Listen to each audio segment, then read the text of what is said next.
So, good afternoon everybody. Welcome to the acceleration of the electric and combustion cars in this event on Formula Student 2021 in Germany. So we already have a couple of cars. Jonas, we see, which cars do we see out here? So the first car lined up here is Uni Sevilla. It's an electric car. And more electric cars already lining up as well. I can't quite see who's the second or third yet. Yes, it's just beyond our reach, obviously, with our microphone, so we have to stay a little bit closer to the transmitter. Anyway, a little bit about the procedure of the acceleration. So, what does it look like? What's the aim of the acceleration? The aim of the acceleration is pretty straightforward, literally, because you go from standstill to a finish line 75 meters away from you, and that you do preferably as fast as possible. The goal is to go as fast, but also to not hit any cones on the way. That is always a possibility. If you do, that will net you penalty time awarded on top of the time that you take. There will be 2 runs for each driver, and in total each team can submit 2 drivers. So that's 4 runs for each team. After the run, the team can either opt to immediately let the car drive back for a second run, or they can also retreat, maybe change a few things on the car itself and come back later. Yes, and we see Sevilla coming up to the line. No rearing on this car. It shouldn't hinder him too much, obviously, on the acceleration. In fact, it's less drag.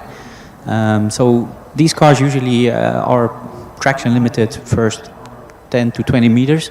After that, usually they are power limited. And they're off. Very careful start. Very careful start indeed. That's what I was supposed to say as well. And it's a 5.79, and that is indeed cautious, but it was very careful. It didn't take any risk, no wheel spin at all. Just probably put in a banker lap and probably go around and take another go at it. Yeah, like we've seen this morning with the driverless as well, it is good to have a time on the board regardless necessarily of what that time is. So that was a good first run of the day. Next up we have UAS Sankt Augustin lining up. Still waiting for the track to clear, I guess. Yes, I think these teams just look at the skies and maybe, well, gamble on not having any rain, or at least maybe having some rain at the end of the evening or the afternoon, late in the afternoon, and maybe they're gambling on just putting in a lap, and who knows, if it starts raining, then all the times go up. So that might be quite a good gamble, actually. Yeah, we've been feeling all sorts of temperatures here throughout the day. Sometimes the sun was a little bit out. Now there's darker clouds coming in. Who knows what the weather will bring here.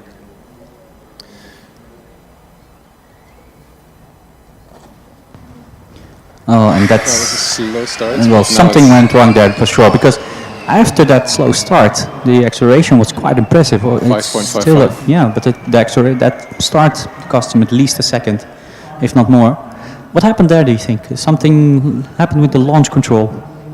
Launch control, perhaps. Some of especially the electric cars have a special mode so that they can just apply full throttle immediately straight off the line. Other teams leave that up to their drivers to really stamp the throttle pedal. Could have also been a problem with the motor controllers driving the electric motors. There's a lot of options here.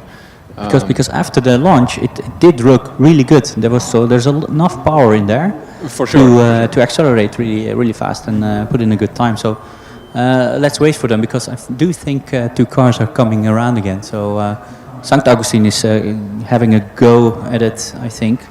Let me check on that. Yeah, I think so. In the meantime, UAS Augsburg is lining up. Also an electric car again. Let's see if they can get it off the line immediately fast.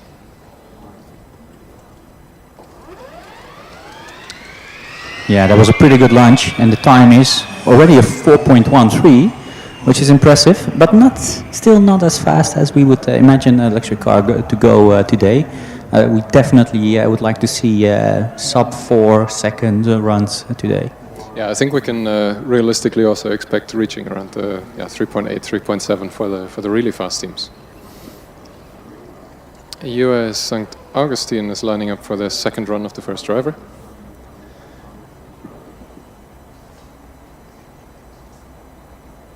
Let's see if this is fast off the line. Much better start, nice and straight too, and a 3.84. So yeah, there you go. like that in the was morning, easy. all the time is made up at the start. Exactly, we predicted it. If you can get the launch right, and these cars, especially the four-wheel driven electric cars, they have so much traction and power. Sub 4 second run is easily doable.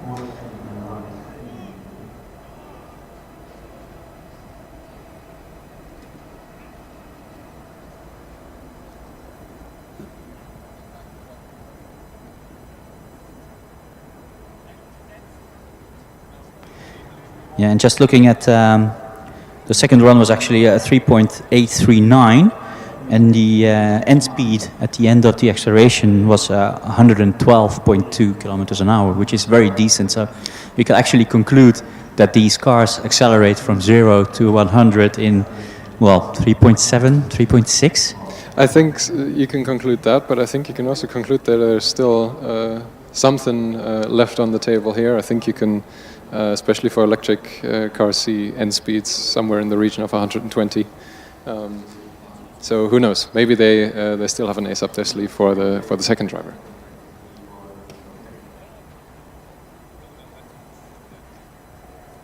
Oftentimes, especially because there are two drivers for this event, there is always one very light team member to be put into the car at some point as well.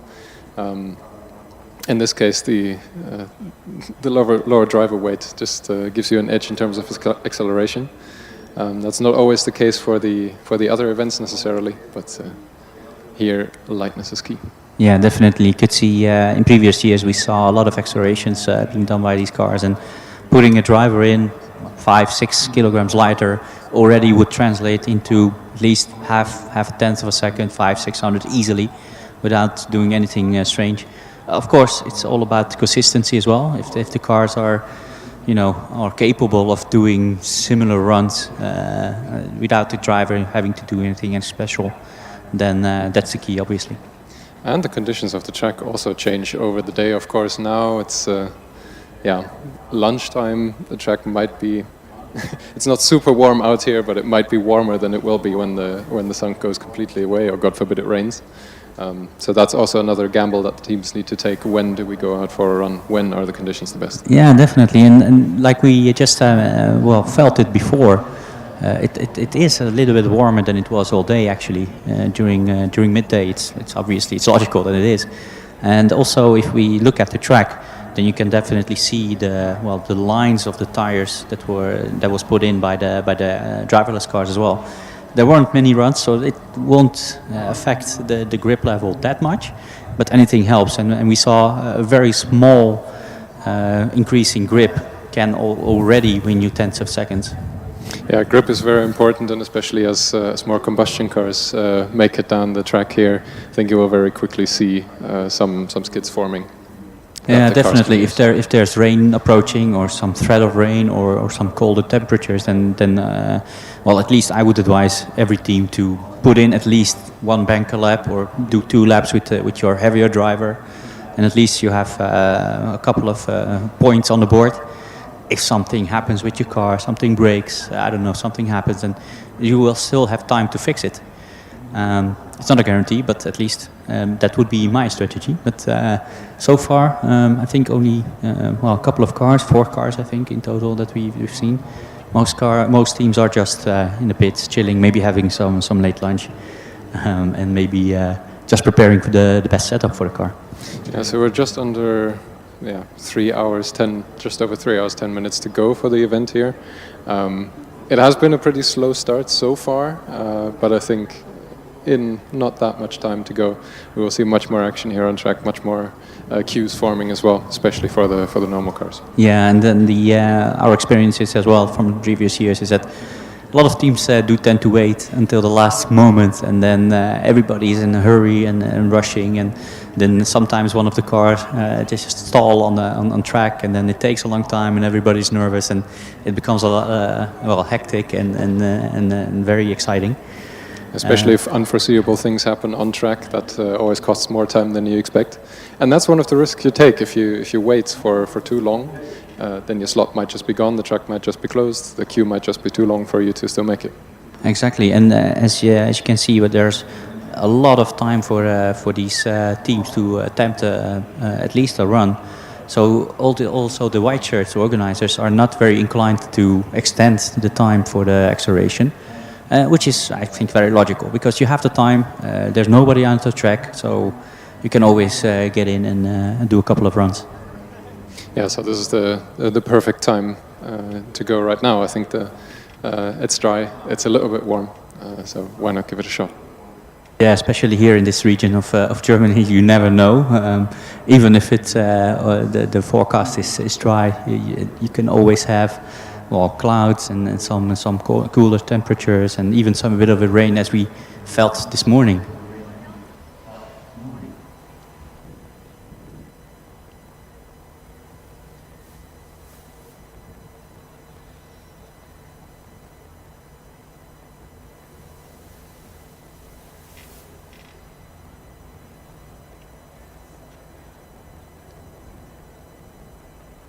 So, if we look at the setup, Jonas, this morning these cars were driving on skip pad, which is pretty much steady state, right? It's getting the steady state, speed around the corner, keeping it that way, do that 2 times, and that's it. What kind of setup changes do these teams do on the car before coming to acceleration? So with setup changes, you mean what are sort of the mechanical changes that you arrange on the car? One of the big differences, especially for cars with wings on, you might be able to observe on the car that is rolling up here, and that is something, that some people might recognize from Formula One. The rear wing elements are folded back. So that reduces the drag from the rear wing a lot and allows you to accelerate that a little bit faster. In this straight line acceleration, you don't need the downforce from that part. So you throw away any drag that you can. You're not allowed to take that wing off just for this event.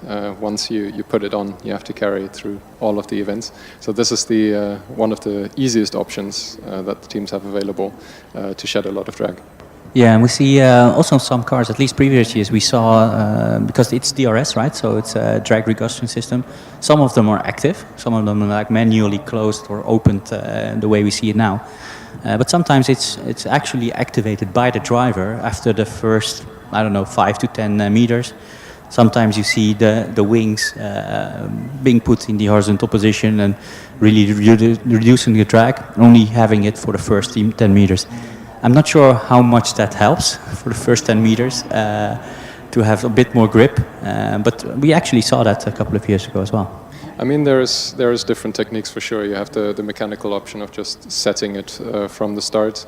Other teams also use the DRS during autocross and endurance, so the other track events. That has especially gains for the energy consumption, because you have less drag, you have less resistance. For the acceleration, it's again more of a religious question, I think. If you set it open from the beginning, then you know that it's probably not going to fail. If you rely on the active systems, who knows, it might not work when you want it to, and especially if you want to set off with a closed DRS and then have the car or the driver activated at a certain point. The chance that you leave it open for too long and actually carry extra drag, if you're talking about those extra tenths at the end of the run, then you might actually make it worse than intended. Yeah, okay, so, and that's the rear wing mainly, right? What about the setup changes on suspension and ride height and things like that, and springs maybe? So that's one of the areas where I can't answer the question in all honesty very well. The team that I was part of always set one suspension setting for more or less all of the events. Really? Oh wow, almost sacrilegious. How can you not do setup changes between the different dynamic tests? Well, it always boils down to that you want to know what you're changing. So part of what makes a Formula Student year is that you spend quite a lot of time with your car on your own, on a track, to test it, both from a reliability point of view, but also from just a performance point of view, seeing what the changes that you make, for example, to the suspension or tire pressures, actually do to the performance of your car. And if you don't have the time available for testing like that, then you would rather not mess with something that you don't know what it does. Yeah, that's something that we see, don't we? Teams that have had a lot of testing time with the car usually do make some changes. Even if it's minor changes, they make them, they know what the effect is. But of course, you could only do it if you know what the impact of the change is. Otherwise, it's useless, right? It means you can just adjust the setting and hope for the best, but that's not the way to do it. But if you have had testing also on different tarmacs or concrete, then you actually know what those setup changes will do for your car. So the more you know about the car, the easier it is for you to predict what kind of impact those changes will have. Yeah, so the biggest factor here, I think, is actually the track surface, like you mentioned. That has a huge effect on the amount of grip that you can expect from each of the tires. And especially for the electric cars and some combustions that have four-wheel drive, it's critically important to know what the surface does. And that's one of the challenges of Formula Student in general. You don't get a lot of tries. Each driver can go twice. So you've got to be able to dial in your car robustly enough that you can trust that the first time you go down the track it's actually going to work. You know, talking about that, we used to back in the day when I was driving as well, and sometimes we was allowed to test the acceleration as well, and we did try some setups. So we did try to soften the springs at the back, so create a bit more backwards motion of the weight transfer towards the back, and have a bit more grip. And at least psychologically, we always felt that helped a little bit. Also, the times were just a little bit better, and every amount of grip that you can generate at the beginning, that helps a lot, because you carry that speed all the way to the 75 meters. Yeah, we already saw that this morning in the driverless competition, that everything at the start is so critically important. That's also going to be the case for Uni Bayreuth, who's lining up now. Another electric car with open DRS, just being lined up here precisely on the starting line.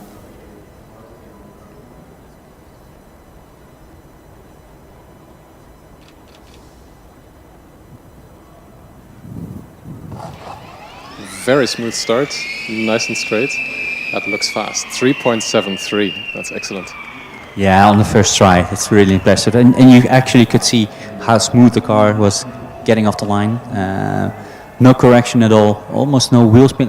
Maybe even very minimum wheel spin. Maybe you would like to have a little bit more, but to get some heat in the tires. But this is already very impressive. 3.73. That's very good. I think with a launch like that, they might very well opt to immediately drive back and go for a second round. Yeah, especially because now we have the sun coming out as well, and I think the tarmac temperature is increasing quite heavily. So that might not be a bad choice to come now as we speak, and do a run. And let me check whether Bayreuth is coming back. If they're smart, they are. But I can't see them yet. Yeah, I do see a car coming. So I think they will do a second run immediately after the first one. It was basically just squeezing it off the line, very, very controlled. So that's what you want, even though a lot of wheel spin looks very cool. That's not necessarily the fastest way to go, even if it's very stylish. No, and also the funny thing about if you compare the electric cars with the combustion cars, right? It's there's no noise, there's no starting noise, there's absolutely no noise. It just drives off, and it doesn't sound fast, but it is. Especially if it doesn't sound fast, that usually means that it's very fast. The only thing that you will hear when the electric cars are ready to drive is a loud beep or another sort of high-pitched noise. That's how you know that the car is hot and ready to go. So they are indeed going for the second run immediately. Bayreuth, run number 2 for driver number 1.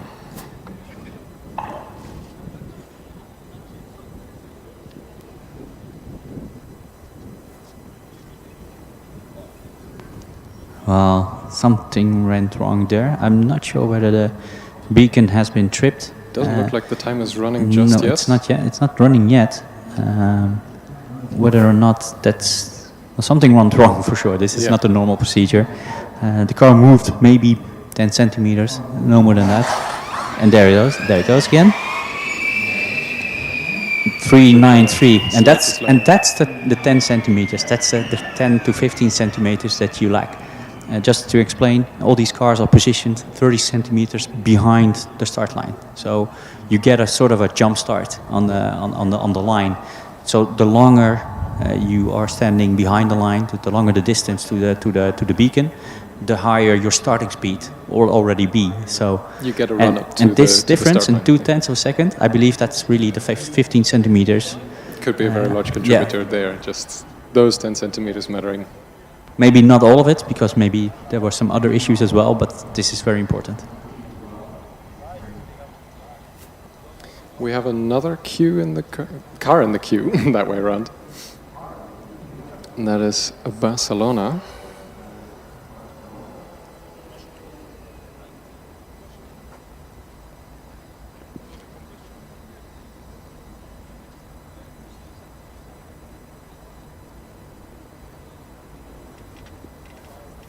More precisely, that's UPC Barcelona. We can see from their setup that they haven't opted to open the DRS from the get-go. Otherwise, very complicated looking aero setup on that car for sure.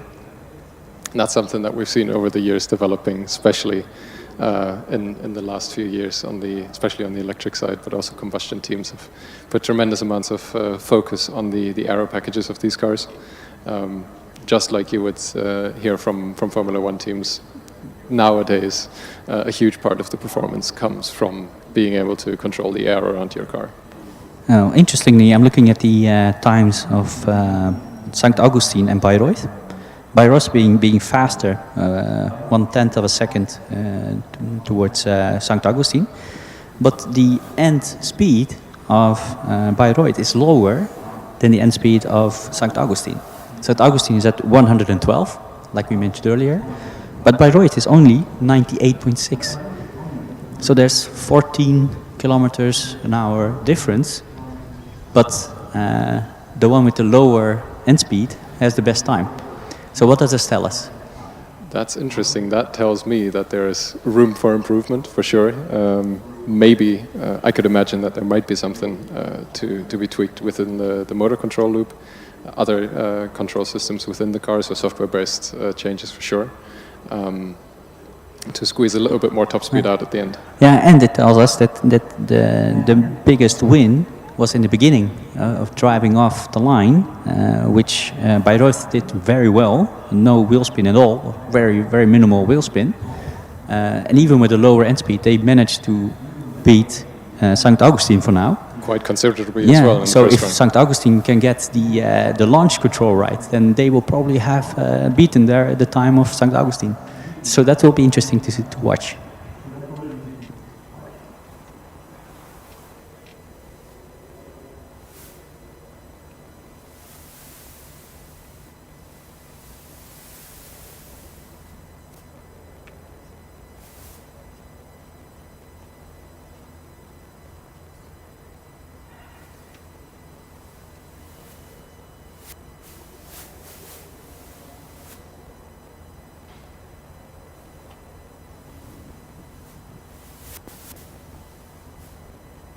Yeah, I think we see the Barcelona car coming up. Yeah, UPC Barcelona, very nice looking car, a lot of aero as you mentioned. At these speeds, maybe at the beginning it won't hinder them too much, but definitely towards the end. And this will be interesting to see what kind of end speed they have when they reach a 75 meter mark. So I will keep an eye on that, because maybe it will tell us whether they are influenced by their huge wing package or not.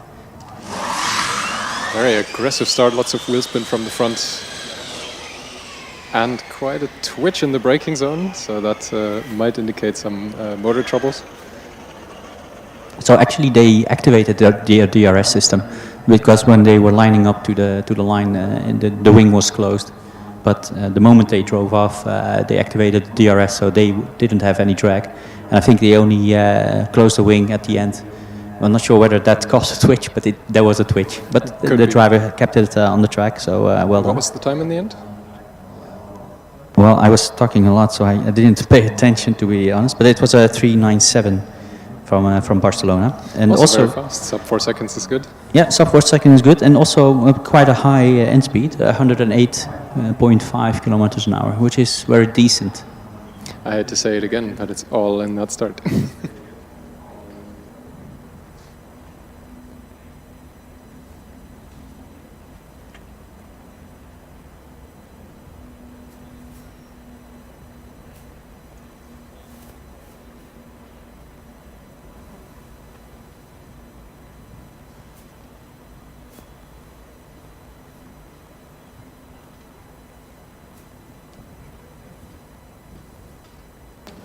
It looks like the Barcelona driver opting for an immediate rerun.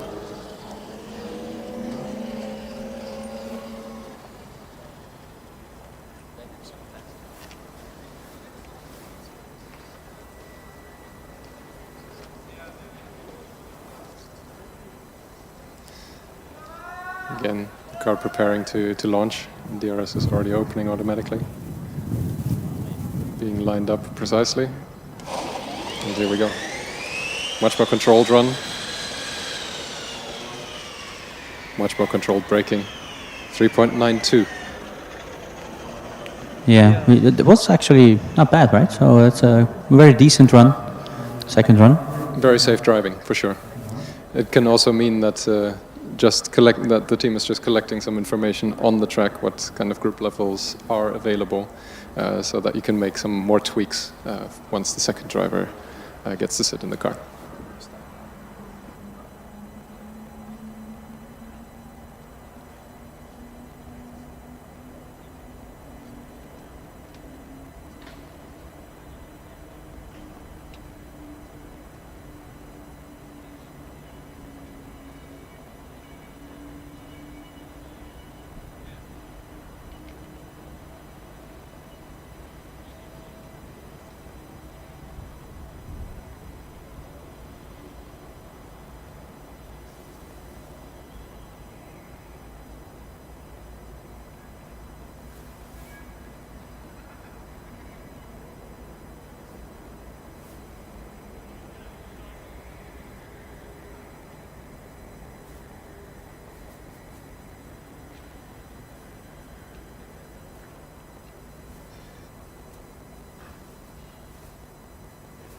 Yes, Jonas, we have the next car in line here. Team from HAWK Göttingen. Just looking at the scrutineers checking the car. Usually just pull on the tires a little bit, check all the belts of the driver. Is he safely in? Does he have all the right protective gear on, like the arm restraints? Is the helmet on and closed? And is he really tight in the car? It's really important to check these safety items, because something happens with the car, you really want to have a proper installation of the driver. So it's good that they check it and they tighten it whenever something is loose. So that's a good thing. Yeah, as professional as these cars look, they are, after all, just student-built. Soapboxes. Yeah, exactly. Well, actually, yeah, it's a soapbox with big engines in it. So you want to do any safety improvements that you can, any checks beforehand, just to make sure that nothing can go wrong. Even in a proven car, you want to know that. Yeah, exactly. And we've seen car fail even during scrutineering on the brake test, right? So on the test track, and especially when the speeds are above 100 kilometers an hour, you're not too far off the wall here. Something goes wrong, you want to be safe. And as much as they try to stay out of the way, there's also some people still around just in case. You always want to keep everyone around the car safe. Exactly, but I have to say the organizers here are very strict with the safety rules, and also all the keep out areas where the media people can go or the marshals can go. They're defined, they are briefed before any event is started. They are briefed about the safe zones where they can do their thing. And of course, everybody wants that shot, or everybody wants to be in the neighborhood of the car. But in the end, it's all about your own safety. And as long as you are behind the car with the combustion, well, at least with the combustion car, you're safe. And also with the electric car, as long as you're not directly behind the car, then you're probably safe. Yeah, with the driverless cars, that was a slightly different story this morning. They have a mind of their own. Once there is a driver in there, you can at least trust that he will not try and run you over. The drivers themselves, of course, get also briefed before every morning. Part of the routine for all of the drivers this year virtually is being in the safety briefing, just so you know how you're supposed to handle the car here in the dynamic area. Yeah, and also they during the scrutineering, one of the tests they have to do is get out of the car within 5 seconds. There are usually 4 drivers. All the 4 drivers need to get out of the car, demonstrate the ability to get out of the car within 5 seconds. If something's wrong with the car, it's on fire, something's broken, if something's leaking, you have to get out. I think not too long ago we saw in Formula 1 how important it is that you can get out of a burning car on your own. But this, obviously it will not be that big here, but something happens, you have to be able to get out. And all 4 drivers have to do it, so there are no exceptions. You have to demonstrate the ability that you can do that. And you actually have to be able to drive a normal car as well. You need a driver's license to drive these cars, at least here at the competitions. Yes, and it has to be a valid driver's license, not one with enough penalty points on it. So there's some discussion going on around the HAWK Göttingen, but I think the scrutineers are satisfied with the condition of the car and the driver. He's just being briefed by one of the marshals about the procedure. So yeah, the last minute briefing, how to proceed to the second run queue after finishing the first run, and just to be sure that no wrong turns are taken.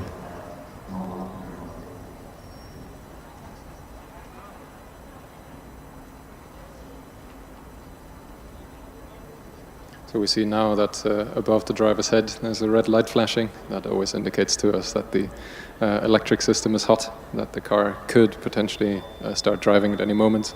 We now also hear the beep. That means it's ready to go. And we'll hopefully see them being lined up on the start line again. Yeah, we have Basti with the green flag in the hand and the other arm raised, waving the car over. He's our green flag guy during acceleration runs, and usually the finish guy during endurance. So he knows how to wave the flag. Although this in this occasion it's just giving the go-ahead to the driver, and it's off.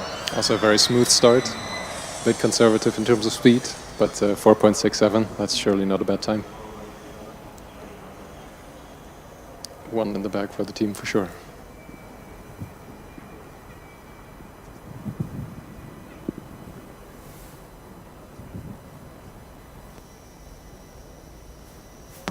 So far no other cars are in the queue as far as I can tell.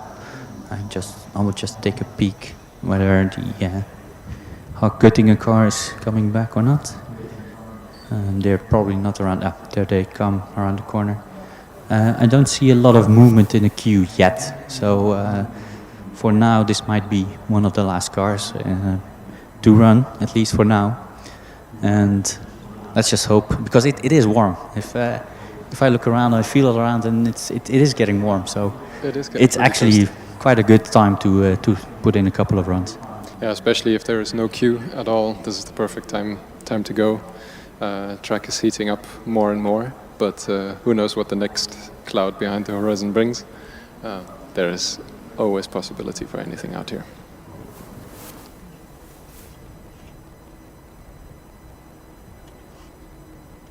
So yeah, the first run was a bit cautious, a bit careful, which is well, logical and understandable. Whether the driver can change something on the settings and be a bit more aggressive, I don't know. Sometimes, at least most of the teams do have some dials and buttons on the car. It looks a bit faster, but still a bit cautious. There's a slight hiccup on the track as well, but finishing it smoothly. It is a bit faster, I think. It was well, not much. At least it's very consistent. It's no, actually, it's a bit slower. It was a 4.67 the first time around, and now it's a 4.70. Strangely enough, the end speed of the second run, which was slower, was higher than the end speed of the first run. So we have all kinds of mysteries here with regard to the end speeds and times. Mystery track this year. We do see some movement in the pits, at least. Some cars making it down here to the acceleration. Let's hope that we get more teams joining here soon.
Ja.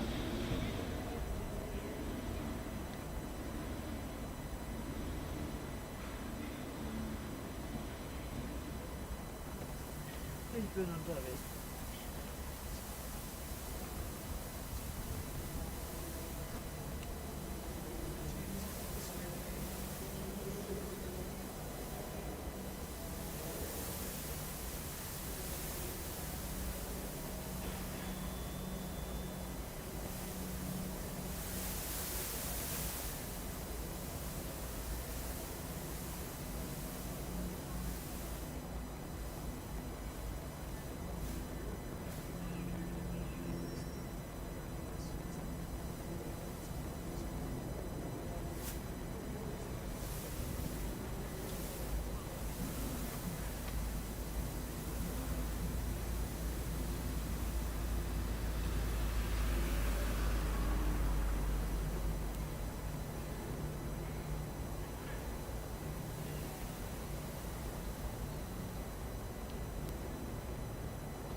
Hey. English, sorry. What were you saying? I can express it in English. Yeah, okay.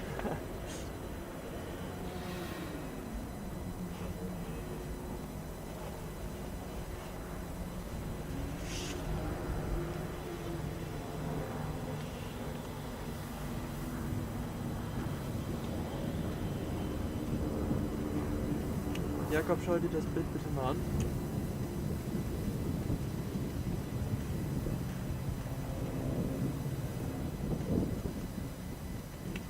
Weil man auf dem kleinen Bildschirm so gut wie keine Helligkeit erkennen kann.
So here we are. The next car is in the queue, receiving the driver briefing. This time it's Ruhr-Uni Bochum, their first run of the day. The first combustion car that we've had this afternoon as well.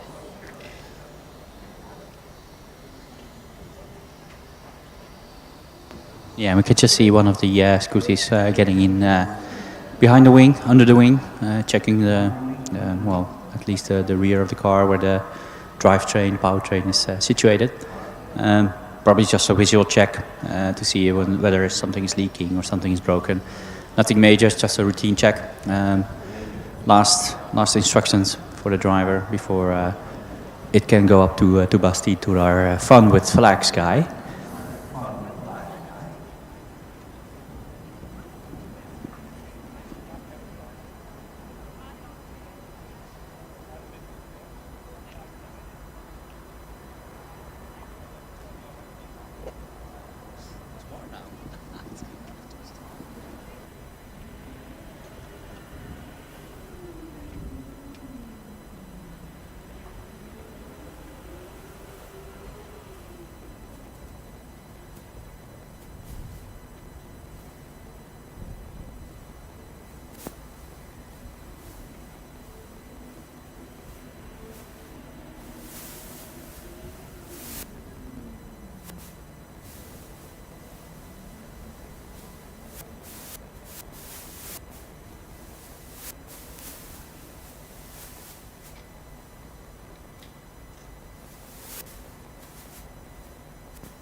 Looks like Bochum has some issues with starting the car. We did hear it rev a couple of times, but not for a long time. And now we have a couple of team members looking intently at the car.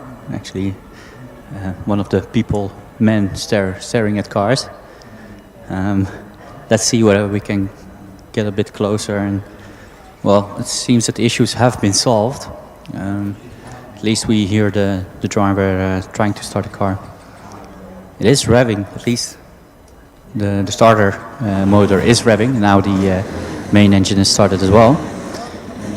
We'll be curious to see how this combustion car will hold up against the electric violence. Yeah, you would expect, of course, a slight disadvantage from combustion, just from the fact that it's much harder to have four-wheel drive with combustion. So we are probably going to expect a slower time here. But nevertheless, there are some very fast combustion cars out there. Let's see if this is one of them.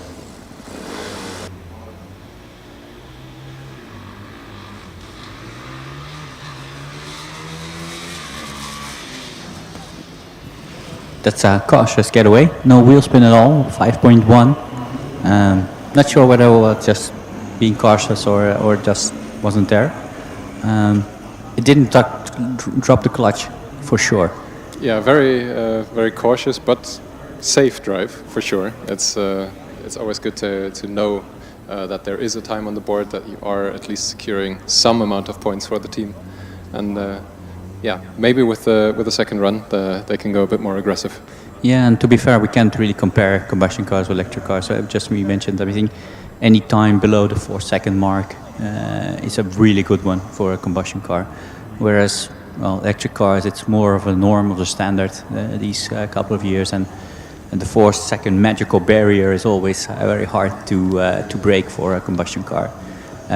It will be quite a time. I think the top teams, the teams that have had a lot of testing on acceleration and a lot of practice, and they have had their launch control figured out, and also the power band of their engine. Those teams might be able to break the 4-second mark. We see the Bochum car swerving out, pulling in for a second run immediately, so that's a good sign. Satisfied with the car performance.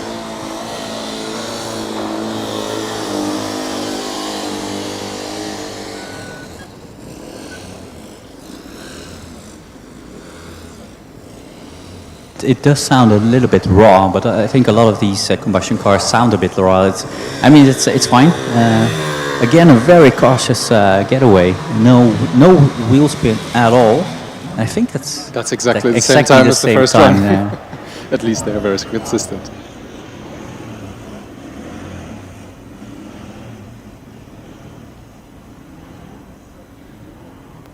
We actually have a little bit of a queue forming.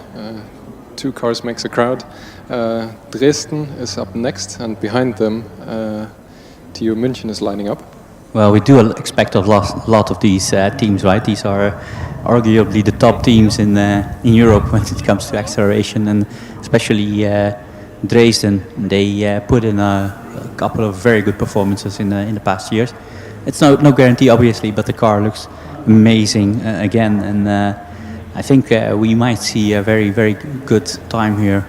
I wouldn't be surprised if the fastest time of the day, which is at the moment still the time of Bayreuth with 3:73, so 3 seconds, 73 hundredths of a second. I wouldn't be surprised if Dresden would be able to beat them. Yeah, it's got to be those white balls for sure. I don't think any of the other teams bother with that. It looks really cool, I think. Yeah, definitely, it completes the car.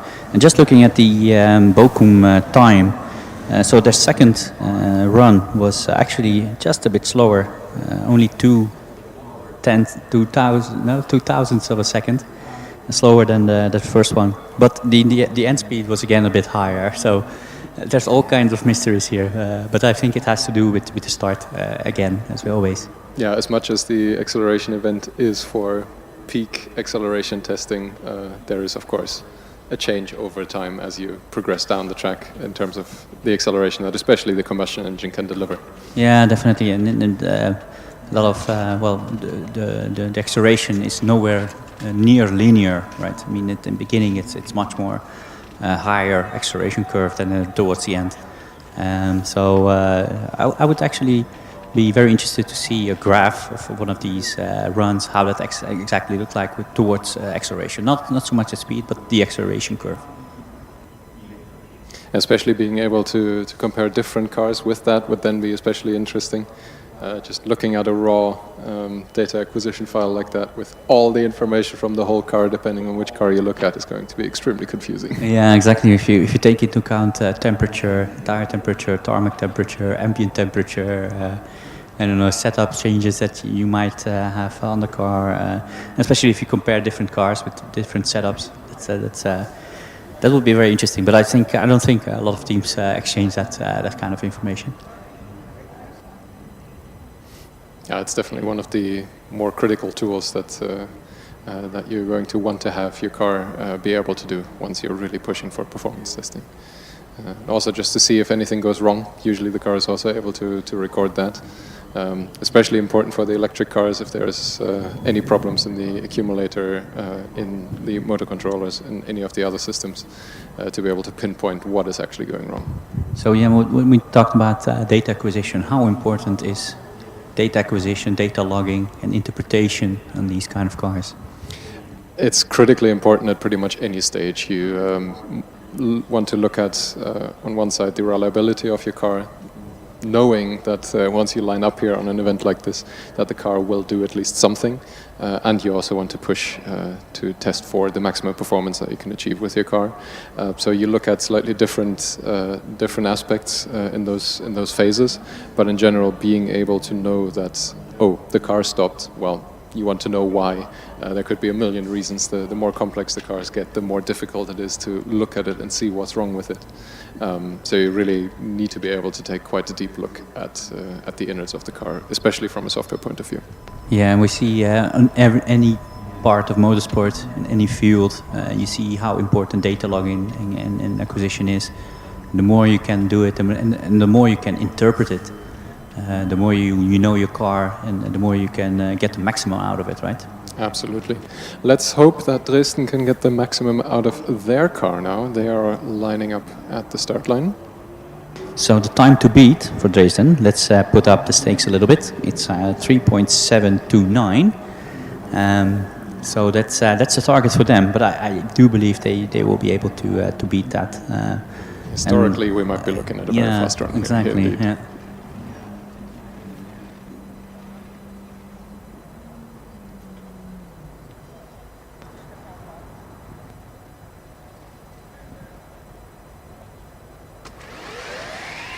Very strong starts. Very quick 3.55. That's indeed the fastest time of the day. We kind of predicted it a little bit. It wasn't real magic on our part, obviously, but just knowing this team and knowing this car already gave us some confidence to be able to predict that they will beat the fastest time, and they did with almost 0.2 of a second. So the second fastest time now is the 3.73 from Uni Bayreuth. Yeah, this car 3.55. Let me see whether we can see what kind of end speed they had. 125.3 kilometers an hour. That's impressive. Both numbers are impressive, the end time and the speed. I think with a performance like that, it's going to be no surprise if they're immediately going for a rerun of the first driver. I don't think there are any changes necessary. With a little bit more temperature in the tires now from doing the first run, I think they'll be able to go even faster for the second one. Unfortunately, we don't have the first 10 meters time. We did have time for the driverless, but not for these cars. So that would tell us also a little bit more about how they drive off. Now we have to do it by the eye. So visually, we can probably say something about how good the drive off is of the car. And that looked good. Absolutely no wheel spin, just maybe a little bit, but no, it's just very smooth. It's very impressive. Ever so slightly slower, 3.56. Actually, yeah, it's very, very close. And again, so it was the first one, it was 3.546. Second run was a 3.558. So very slower, but the end speed was again just a little bit higher. Very, very small amount though. It's 125.6. And the first run was of 125.3. Then again, that consistency of at least rounded to three significant figures, that result basically being the same, is a great sign for the team that this car is definitely dialed in for acceleration. Yes, and earlier we mentioned the importance of the distance from the car to the start line, which is 30 centimeters. And there's virtually no difference in here because the organizers here have a beacon system also for that one. So anywhere in the world, you have here probably the most precise positioning of the car in front of the line. So those 30 centimeters are 9 out of 10 times 30.0. And that's very precise as well because they know how important that distance is. And now TU Munich, the electric car, is actually going to attempt their first run. Let's see if they can match the Dresden time. Also very minimal wheel spin off the line. Slightly slower, 3.68. Nevertheless, a good performance. Yeah, very good performance. Looking at the car and looking at the big aero package, you carry that drag around all the time, and putting in a time like that on the acceleration, that's very, very good actually.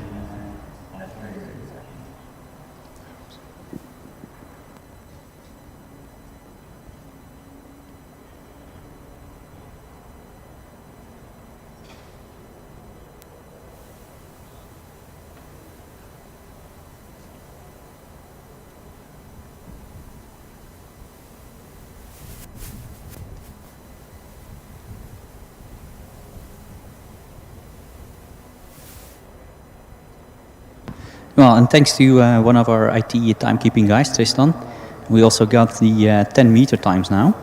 And interestingly, the TU Munich car is very fast on the first 10 meters.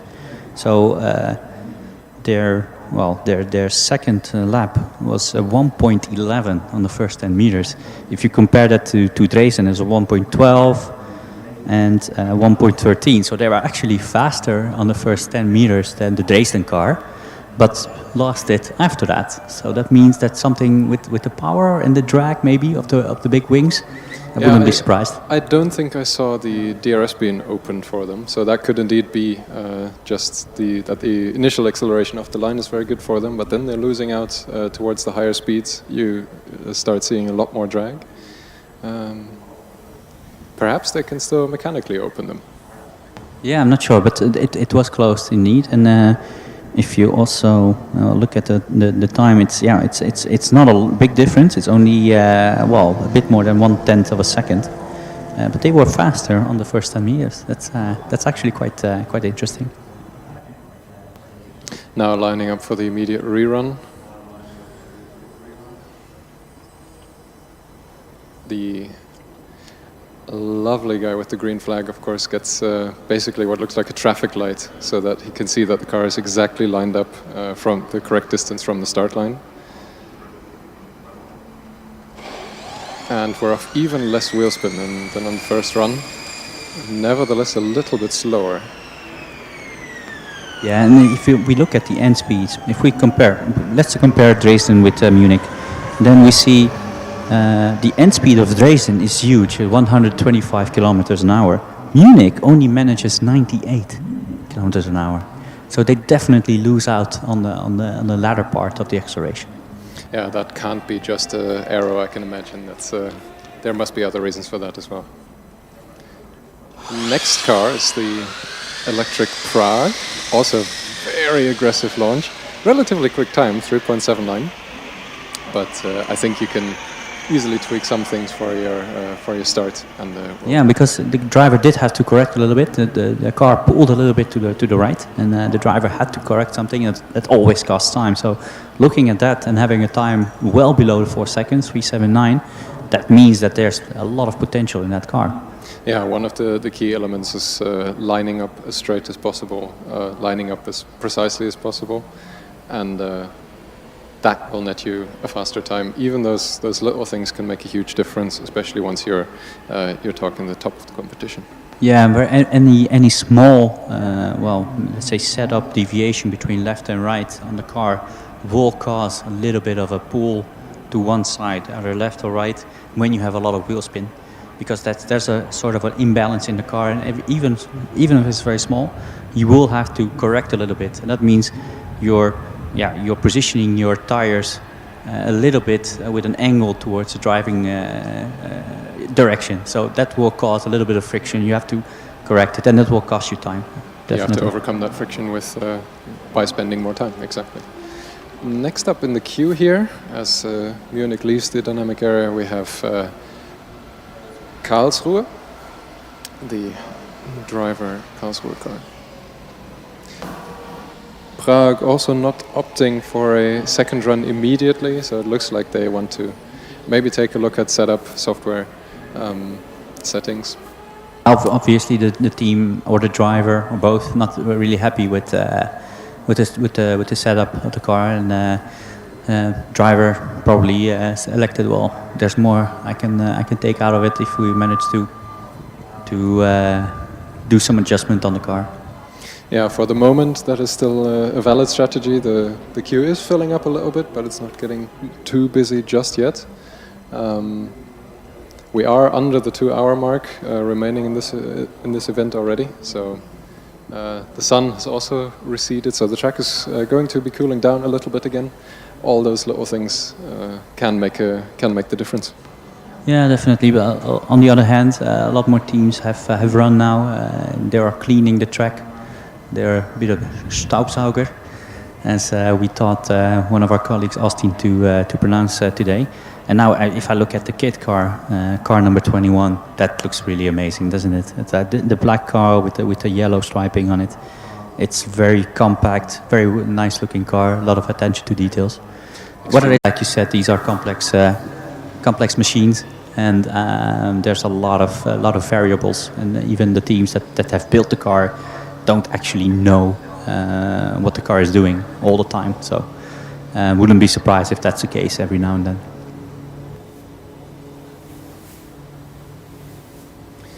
We do have more cars joining us here in the dynamic area now. There's a bit of a queue forming, and also other combustion cars further in the back starting to warm up their engines.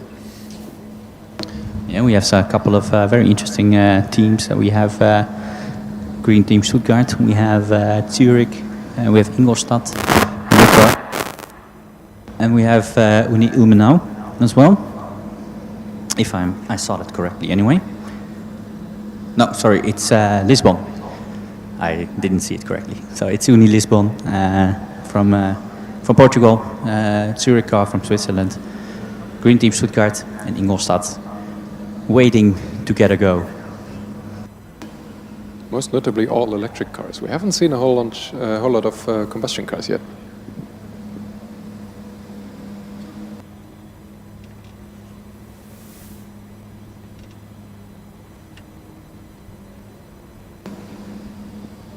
Another thing that is noticeable on the cars in the queue now is, again, we're seeing AMZ, Zürich, and Stuttgart with those small Hoosier tires as well. So they are gaining in popularity in the field,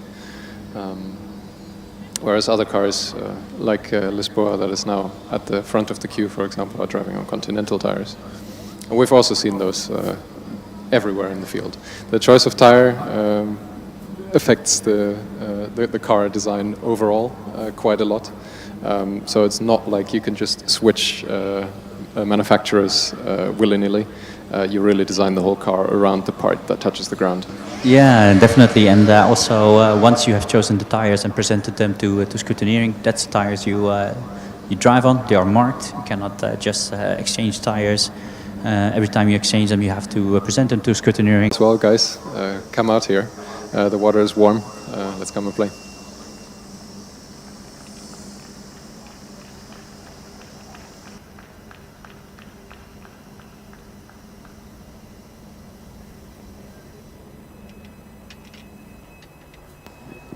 Next up, TH Ingolstadt is being wheeled to the start line.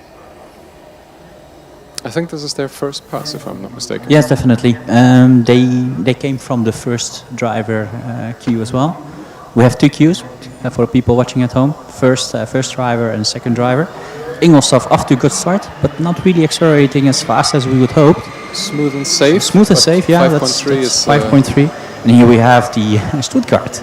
Will they break the 3.42 mark? The second round of Let's speculate a little bit. 339. I would think say it's possible. 339. I'm going Let's go for 338. 3. I don't think that was it. There was a little bit of hesitation at the start, but 346 Yeah, is well spotted. Well spotted, Jonas. Exactly the same. Yeah.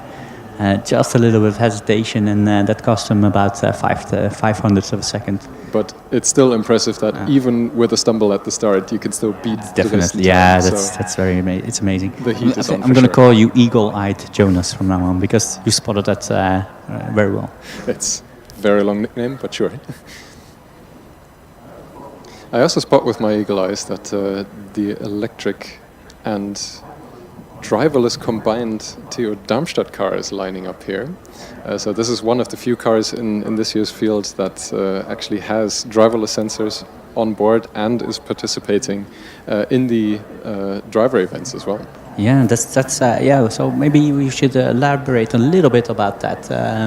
The future of Formula Student is towards more driverless, more autonomous driving, right? So these are steps towards that goal. And one of these steps, and this is amazing, these two cars that actually have already combined, at least for a couple of events, that they can do both, and that's really, yeah, that's amazing already. They're ahead of the field. Yeah. So we see the second run of Ingolstadt, again a very careful start, not very aggressive at all, and also slightly slower, if I'm not mistaken, than the first run. But nevertheless, good performance, straight run lines.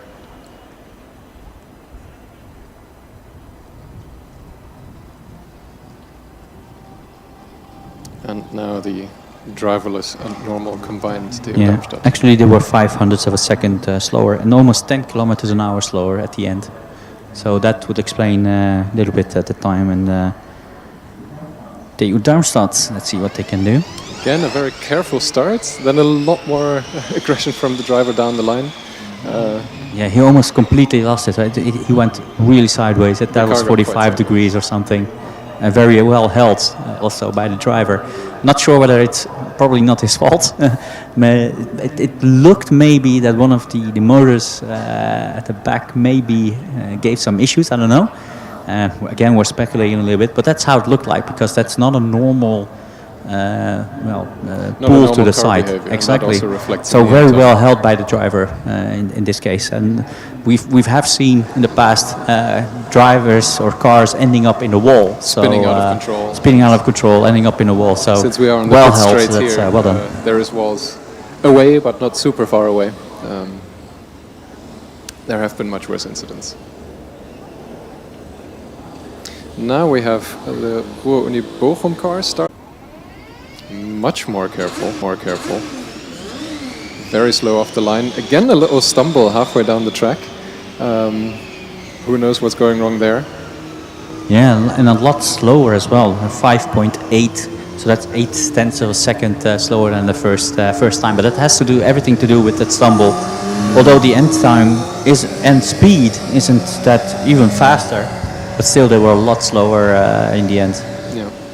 And now we have another combustion car being lined up, the École Centrale de Lyon, if I'm not mistaken. Car number 281.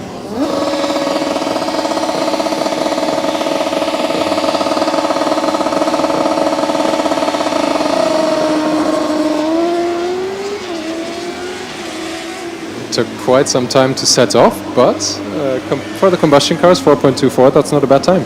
Yeah, and what we could see from our point of view, that was a manual clutch release as well. So absolutely no launch control, and it wasn't even a perfect getaway either. So not a bad time actually.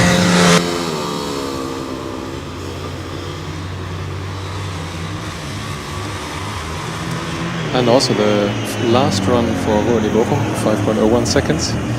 That means that their event for the acceleration this afternoon is done. And overall, I think not a bad performance at all. No, very consistent. If we look at the times, 5.14, 5.14, 1.57, and a 5.01. So last lap fastest. The Nürnberg car is just set a 4.13 for an electric car, also not a bad time. Cautious, safe, good first run.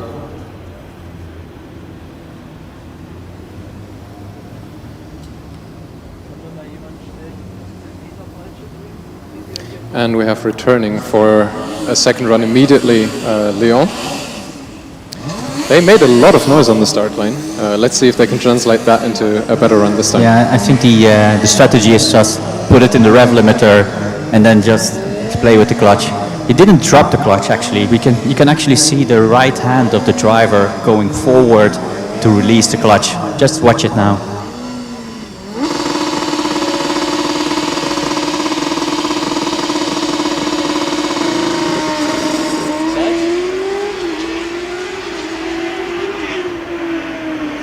And an improvement again, it was at 4.24, but now it's a 4.20. So well done by this driver. I'm not sure whether you can get a lot more out of that by just manual operating of the clutch. So that's a really good job from them. Now we have the FHWS Schweinfurt, an electric car lining up with lots of wheel spin on all four tires actually. A bit of a squabble down the track as well. Nevertheless, 4.43, not a bad time, but I think there is much more time to be had here. Yeah, they lost a lot of time on the first 20 meters. I think they had like a full wheel spin all the way through, and I think even the driver lifted a little bit just to cut the spinning. And 4.03, I didn't catch the car number unfortunately. Nevertheless, a good electric run. Next up, we have Uni Stuttgart, a Renn team lining up.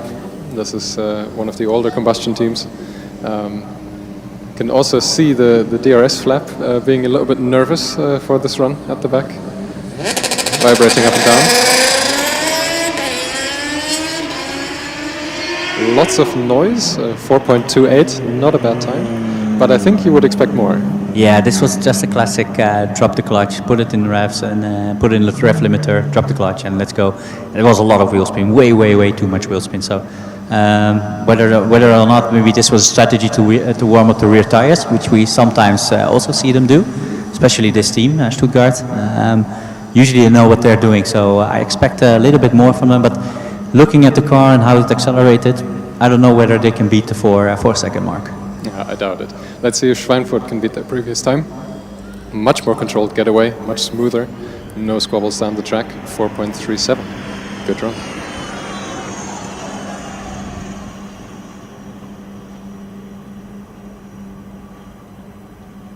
And just like that, the queue is almost empty. Well, these are quite short runs in the end.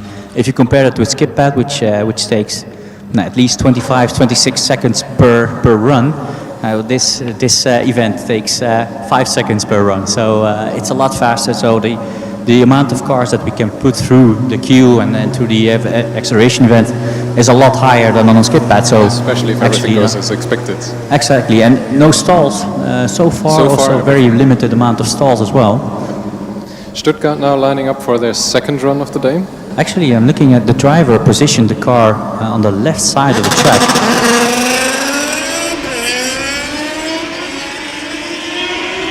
Now again 4.23. Not sure whether that was the intention of the driver to put it all the way to on the left side, because most of the cars start either in the middle or a bit to the right, where Basti's standing right now. He's standing on one of the tire marks. I would position my car as a driver on those black lines, because that is rubber. That's where the grip is. And let's see if Esslingen now, in their first run, can show what they're made of.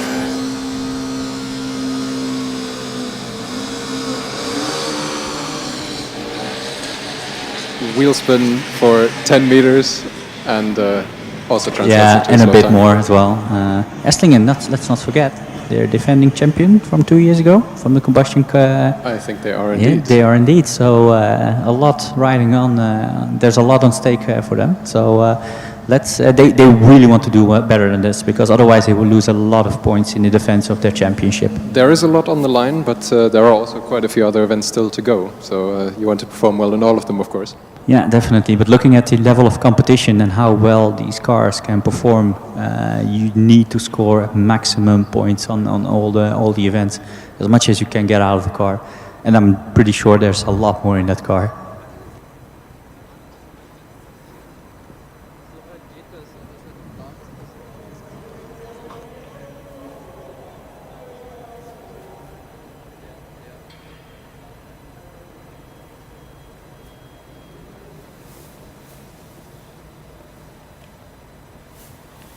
Es funktioniert soweit. Ich bin halt weiter vom Start weg.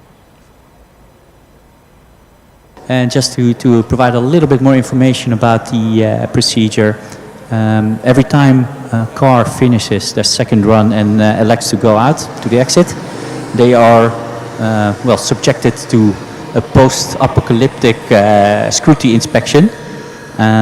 They check ride heights, they check random things on the car, whether it's still rules compliant or not.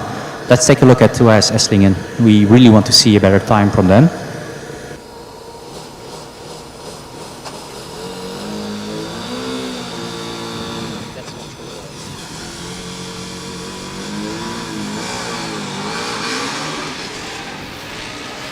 So that was a much more controlled launch, almost no wheel spin. But I think they still have... Yeah, a lot to improve. So that actually, it tells us two things. One, the first run was to heat up the tires with a lot of wheel spin, because they do have launch control. And secondly, launch control still needs a little bit of tweaking, because it was a bit hesitant, but there's potential there. And just to complete our story about the post-scrutiny, you can see, well, I'm not sure whether it's on the live stream or not, but actually from our point of view, you can see a queue forming at the post-scrutiny. And that's just scrutineers checking the cars on random points, whether they're still rules compliant. It's sort of a park for May situation. You can't touch, well, you can't change a lot of things on the car, and they just want to make sure it's rules compliant.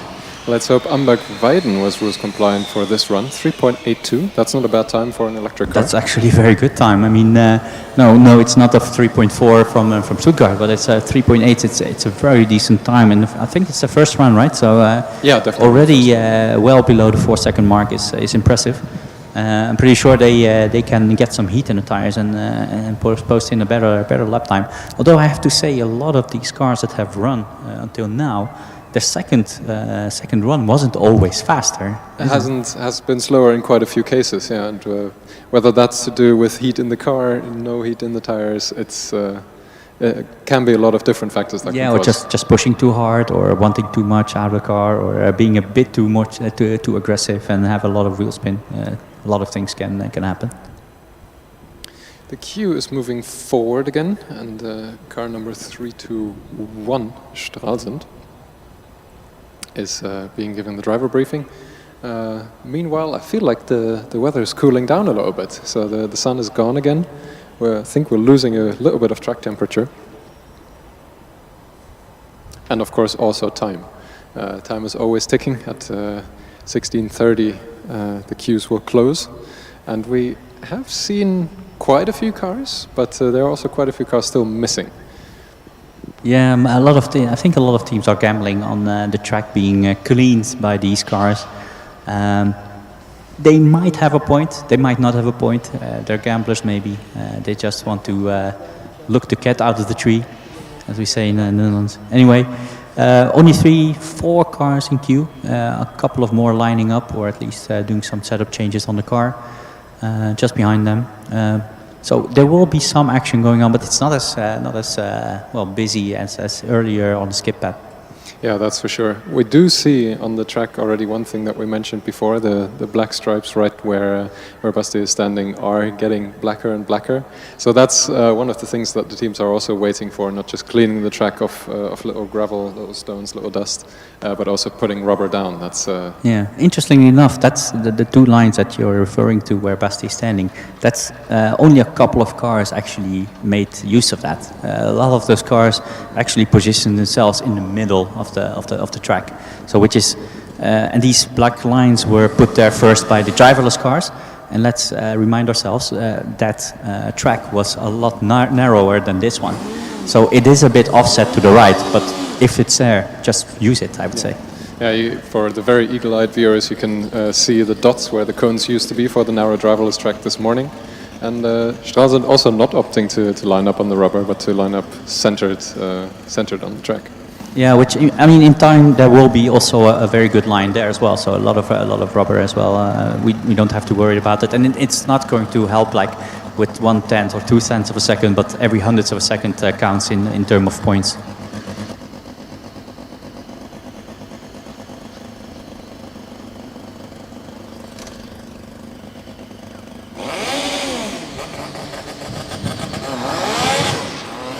Plenty of wheel spin off the line for Stralsund there. 5.02 seconds. Yeah, you could see definitely the car had to, the driver had to lift a little bit because he was going sideways, so he had to lift a little bit and then continue the run. So that cost him a lot of time. For sure, that at least 3-4 tenths of a second. Yeah, getting the car back under control is always going to be costly in terms of time.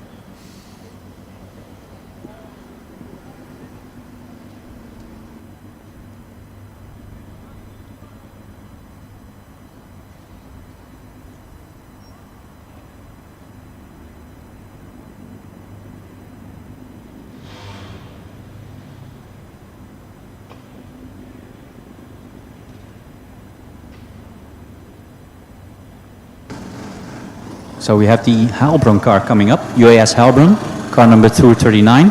Another combustion car, looking really good as well, with a huge diffuser on the backside. DRS already opened. Enormous rear wing as well above the diffuser. Yeah, indeed. And enormous noise straight off the line. Plenty of wheel spin. That was a lot of well, bouncing around of the rear of the car.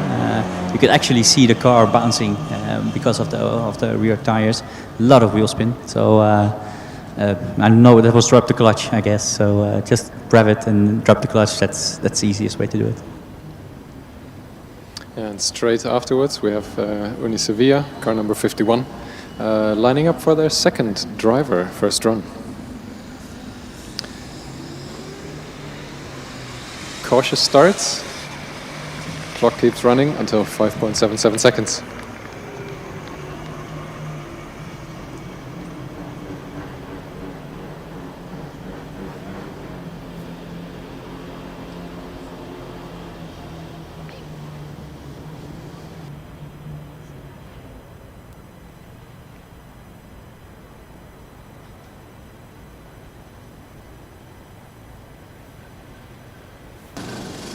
Heilbronn opting for an immediate rerun.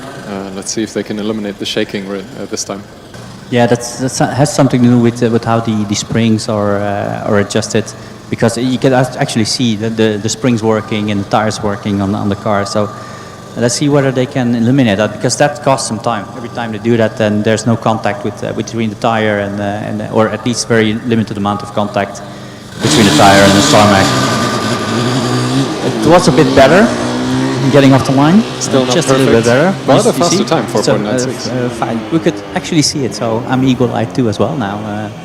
Actually, but that was actually a bit better. Yeah, nowhere near the 4-second mark, but a big improvement nevertheless.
Well, we have a fresh contender rolling up to the start line, DHBW Mannheim, car number 101. Extremely quiet electric car.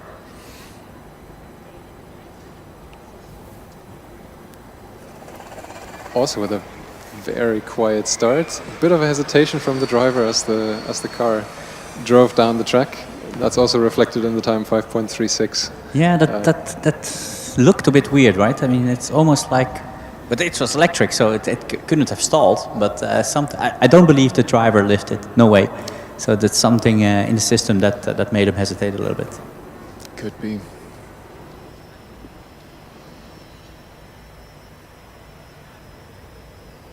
So we have Pisa coming up to the acceleration line.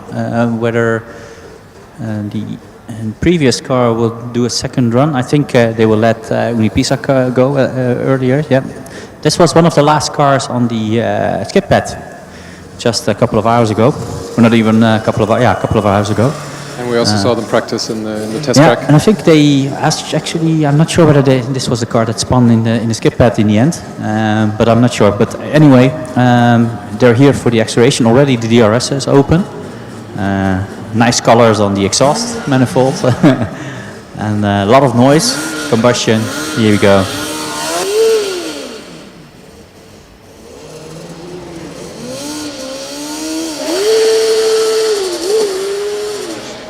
A lot of wheel spin being put down there, and 5.63. And did you hear how the driver cut the wheel spin? He did it by shifting to second. It didn't lift a single second, a single millisecond. He just rammed it into second gear. That stopped the wheel spin, and then he just drove off. But he had a lot of wheel spin, so he had to do something. Still learning something about combustion cars. But backing off is not in his book for sure, because he just kept flooring it and just used the shifter to cut the large amount of wheel spin. Especially the acceleration drivers are drilled to go forwards, just as the DHBW Mannheim driver is currently doing.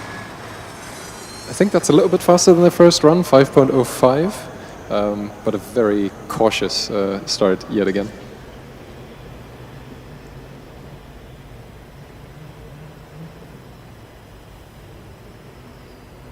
Yeah, it's just a little bit faster, 5:05. It's green time, and actually, if I look at the overall times, and of course, still the 3.42 at the moment is still unbeaten. It will be very difficult for anybody to beat that time anyway. And Mannheim, they actually improve a lot. Almost more than 0.3 of a second. They did a 5.3 in the first run. Second one was a 5.05, so that's a big improvement. That's a very decent improvement. Pisa immediately coming back for the second run. Let's see if all that wheel spin got the rear tires nice and hot for some better traction.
Very decent time.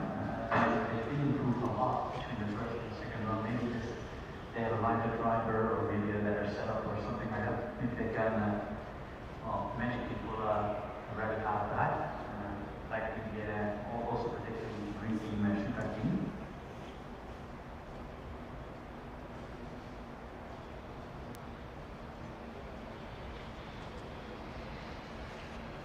Next then we have the UAS also.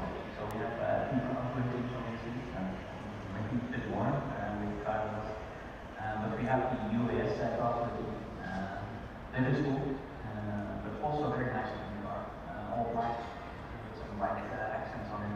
And also the combustion compared to the yeah, definitely a combustion car. A very nice cat drawing on the side of the car, on the side pod, with the exhaust tail, so very artistic as well. So actually know how to fit with the car.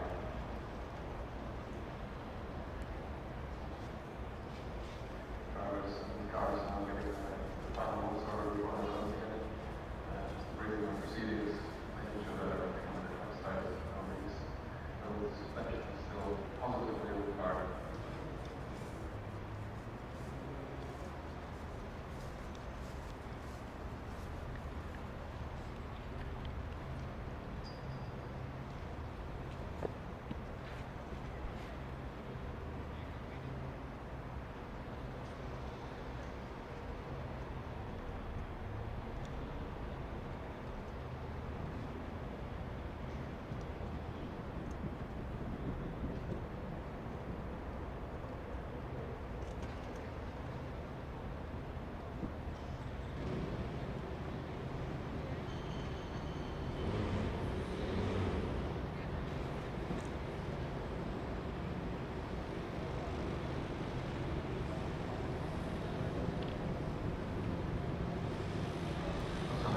Karlsruhe UAS on the back.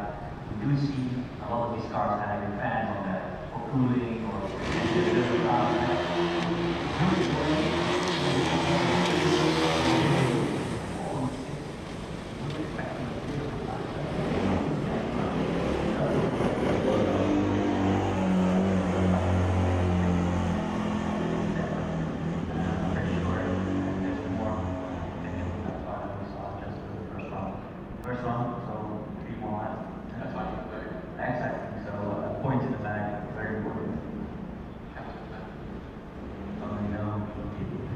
Anyway, Zürich, second driver, I think already the fourth run, right? So, or is this no, the third run? We're still waiting for the third run of this car. But as long as we have some cars in the queue, we will try to keep the focus and eye on them before we miss cars, which would be a shame, obviously.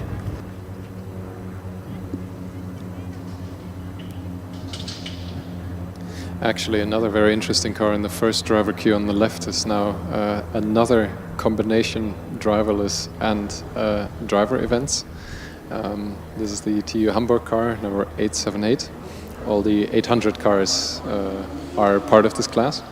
And this is one of the teams that opted to place quite a few driverless sensors on the front wing. So I have my doubts about the effectiveness of that at high speeds. We did see Darmstadt, if I'm not mistaken, already with their combination car. Let's see how the two cars compare.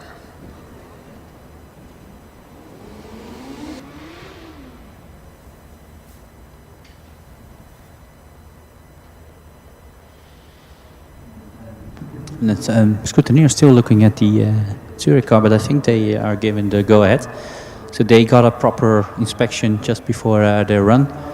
Looking up, a bit more clouds, but still no rain, but it's definitely cooler than it was half an hour ago. And again, there's a lot of noise coming from that ETH Zurich car. It has to be something with the motors. It's a noise that's very hard to describe. Maybe like nails on a chalkboard scraping? Yeah, something like that, or a broken TIE fighter from Star Wars or something like that. It's very hard to describe indeed. Not a very pleasant sound, that we can agree on. Very tight launch though. basically no wheel spin. Fast time, but not fast enough. Not fast enough. Very decent and very close to their previous time. That's something that we definitely can tell you. I think it was a 3.62 the last time around. Let me see. Yeah, it was a 3.65 the second run, and the third run, this one, it was 3.66. So very marginal difference. Actually, just a little bit slower than the previous time. But that also means that the second driver now can still make up some ground for the fourth and last run. Yeah, so the third run was faster than the first run, but not faster than the second run. So let's see the fourth run. They will have to pull really a rabbit out of the hat, because it's over 2/10 of a second the gap to the Stuttgart green team car. So it will be very, very difficult to beat that time. And that time was ridiculously fast, wasn't it? Yeah, that was actually really impressive to see. Speaking of time that's impressive to see, we are progressing in the afternoon, of course. It's already 15:30. That means there's only 1 hour left. The queue is filling up a little bit again. Also quite a few combustion cars in the engine running area. But we also are waiting for quite a few teams that we haven't seen at all yet. And time is getting tight. Yeah, and interestingly, the cars in the first driver queue. So the cars that haven't run yet, that's bigger than the cars in the second driver queue.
Yeah, I'm just covering my ears a little bit because this will be loud. A lot of these combustion cars just put it in the revs and the rev limiter and then just drop the clutch. This will be no different. Nope. So that's wheel spin not once but twice actually. So the first 15 meters, then the driver, you could hear the driver back off a little bit, and then again having a wheel spin for the next 10 meters. So like half of the acceleration is lost due to wheel spin. Yeah, looks cool. Isn't fast. It is spectacular. I'll grant you that for sure. Let's see if the car rolling up now can give us a spectacular performance and get up there into the top electric times. München is back with their second driver. Yeah, so they have the fastest time of a 3.678 in their very first run. So if they manage to improve that, that would be quite an achievement. No, it's a little bit slower. Not quite. I think there's too much wheel spin off the line. Yeah, so that whatever change they made, it wasn't necessarily a good one. Immediately, we had a couple of very nice runs, and we just saw a huge spin from the Delft team, and fortunately a bit of a wobble from some of the teams. Most of them get it straight off the line and towards the finish as well. So far no drama actually. Well, this is also a pretty dramatic start from NTU Athens. Clean run, 4.35. Yeah, a lot of wheel spin, and that will hurt your time obviously. And again, yeah, but you could see the acceleration on that car was quite impressive actually, and yeah, once it got going, it was definitely exactly. And the end speed is 107 kilometers an hour, which is actually not bad. Okay, it's not near the 125 kilometers an hour of the top teams, but still it's not a bad end speed. But now we have Stuttgart. Speaking of top speed again, let's see if Uni Stuttgart car number 26. So the fastest time so far, 3.423. with an end speed of 122.7 kilometers an hour. Can they break it? What do you reckon? Hard to beat. Fortunate enough, that's their own time so far. It looks fast. 3.42. Yeah, and actually they beat their own time by 1/1000th of a second. Is it So also a higher top speed? It's a higher top speed and 1/1000th of a second faster. So instead of a 3.423, it's a 3.422. Excellent. That's Getting harder very and harder consistent. for the But they still have a run left, so who knows?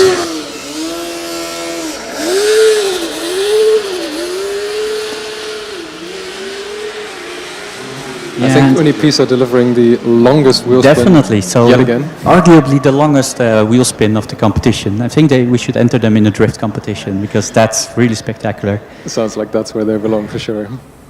Meanwhile, the second driver of Munich starting the last run of the day for them.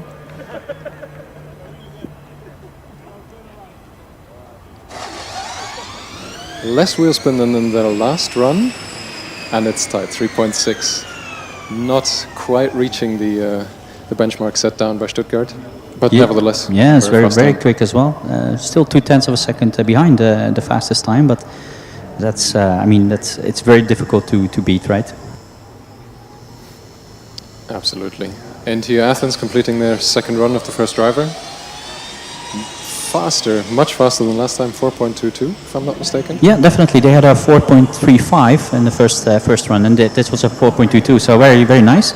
Slightly higher end speed, so that means they gained it on the start. Yet another improvement that we would like to see. Can Stuttgart beat their own record? Yeah, 3.422 was the fastest time so far. Very good off the line. Sounds very fast. It's a exactly the same time as the previous one. Slightly slower top speed. Slightly slow top speed, so I think we should have the nanoseconds or the theta seconds or whatever it's called. Not sure whether we have someone at home who keeps track of it, but it was exactly within the 1/1000th of a second the same time, which is incredible.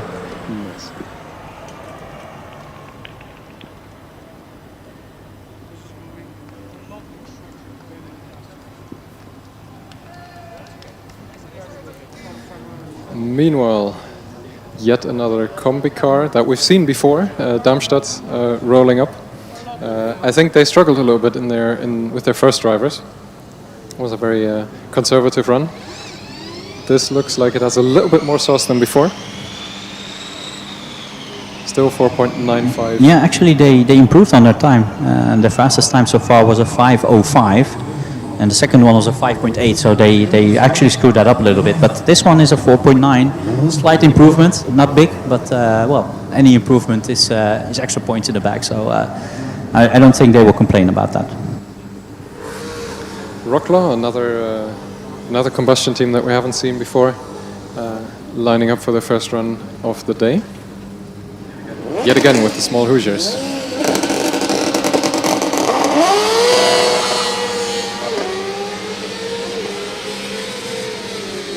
4.62, and that with a bootload of wheel spin off the line.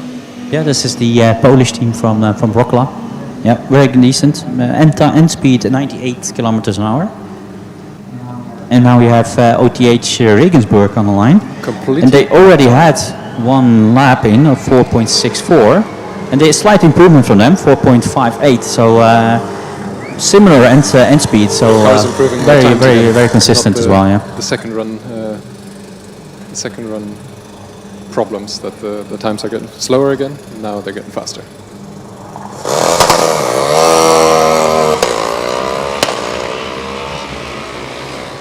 A lot of pops and bangs yield a 4.41. Yeah, first run of the day. We have less than half an hour, so and I still see a lot of cars in the queue. Just looking at the Rent Team Stuttgart, so the combustion version of the Stuttgart team. Let's see what kind of time they had earlier. I think their fastest time so far is a 4.23. So we would expect a bit of a better time from them, but this was a lot of wheel spin, so they lost it in the beginning, and that really hurt them because this was almost half a second slower than their second run. So that hurt a lot.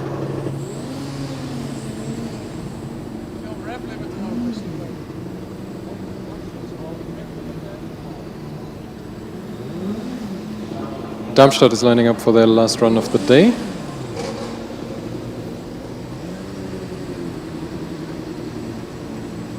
Let's see if they're going for another conservative start or if they can actually boot it off the line.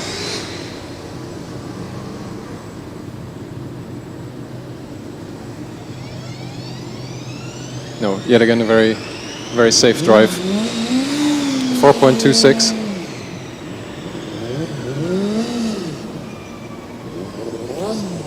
Also out of the second run queue, Rocklaw joining again. I think they left some performance on the table in their last run. There was quite a lot of wheel spin off the line, which is again the case. 4.48, that I think was an improvement on their previous time for sure.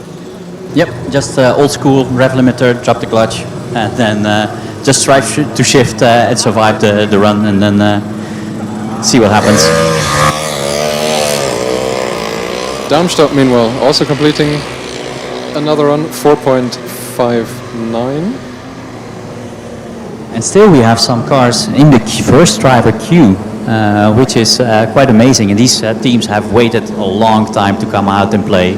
Yeah, that's a risky move, of course. The sky is getting darker and darker. Rente, meanwhile, lining up for the last run. I think that looked a lot more controlled off the line.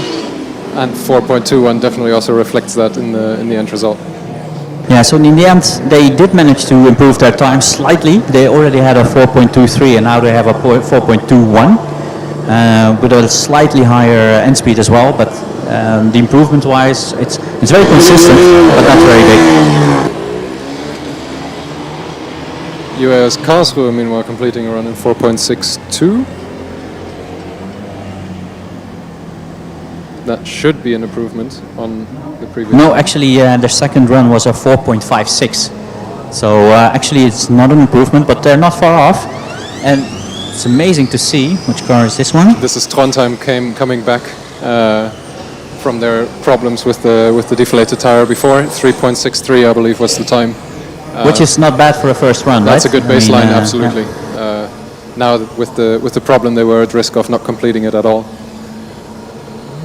Esslingen is back with their second driver, and I think we're a big fan of that car.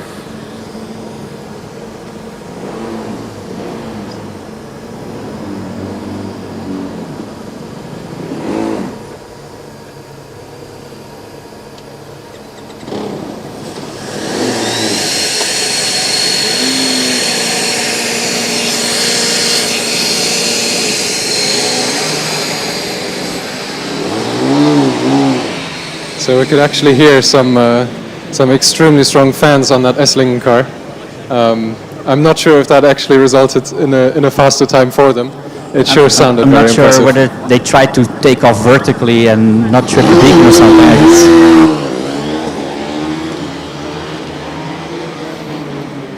Meanwhile, 4.52 for the last run of Karlsruhe.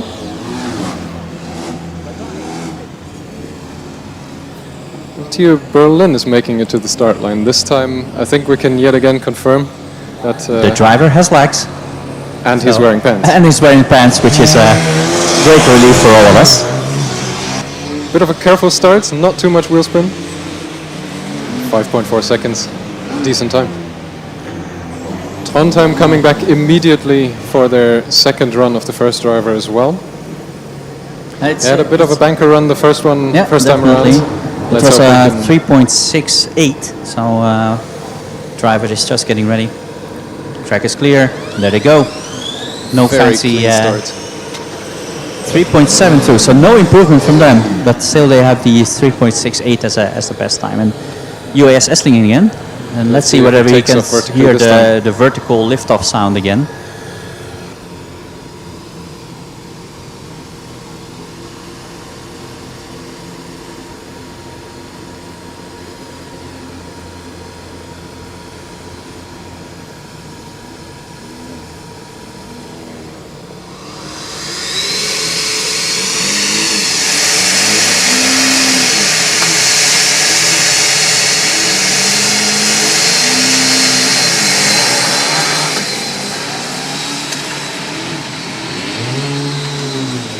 I think I have to correct myself. That thing sounds like a vacuum cleaner on steroids.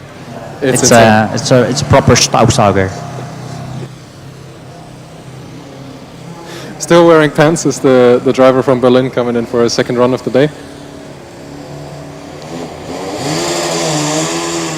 I think that was a better start than the first time around. Of 5.12 seconds. Yeah, a bit better. There was a little bit of hesitation also in shifting. It took a couple of tenths of a second before he could shift. So there should be more in that car, and they have a second driver still to go as well. So a 5.119. Well, there's a lot of room for improvement there. And now the phenomenon that we were worried about a little bit is happening. The first driver queue is almost empty. Only Hawks Hamburg still waiting for their first run of the day. And the second driver queue is extremely long with only 20 minutes to go. Let's see if everyone gets to run. The UPC Barcelona meanwhile lining up their electric car.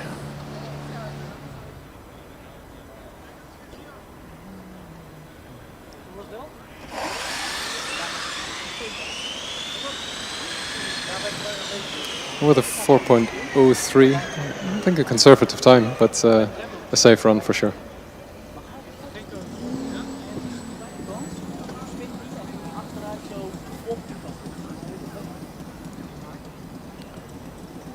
With the queues this long, the cadence is also definitely picking up.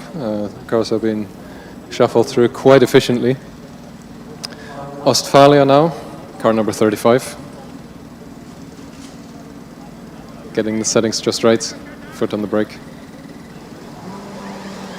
And off we go.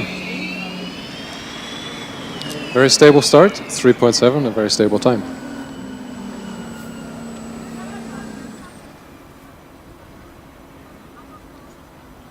Some more cars have actually joined us in the first driver queue again. So this is bad news for the second driver cars.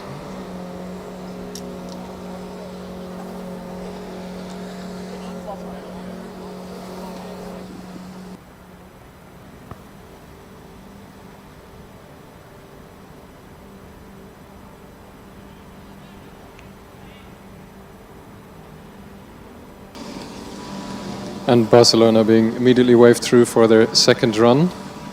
It looks like there is a bit of plastic stuck to one of the rear wheels. That shouldn't impede them too much. It's even being removed by one of the officials. Car number 54. Very clean start. With a 3.86, not the fastest time, but I think if we can take a look at the timing sheets, that should be an improvement for them.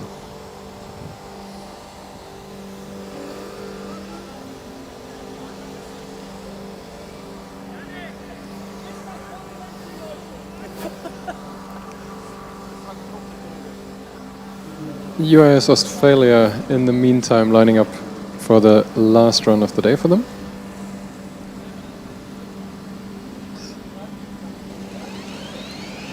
Again, almost no wheel spin, 3.72.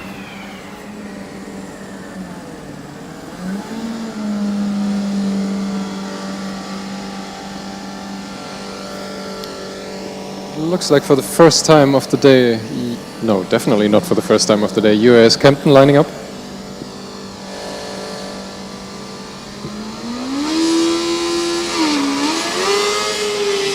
Plenty of wheel spin off the line, but with a quite pleasant noise, 5.02 seconds. Yeah, and also the queue for the first drivers is still filling up, so a lot of teams taking the gamble, and we only have 17 minutes left. I'm pretty curious whether we can go through all these teams that are still waiting to do their run. I have to be honest, I have my doubts. There are still quite a lot of cars queuing up now.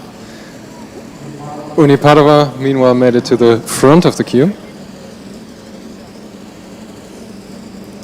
with their second driver.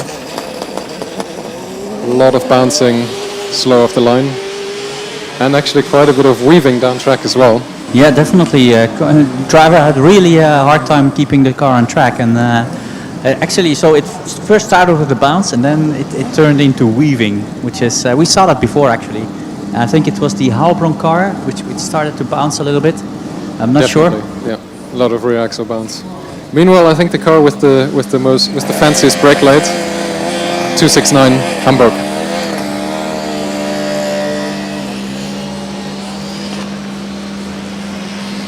It also looks like a very safe run for them, 5.3. I think in the second run the driver can do a lot better.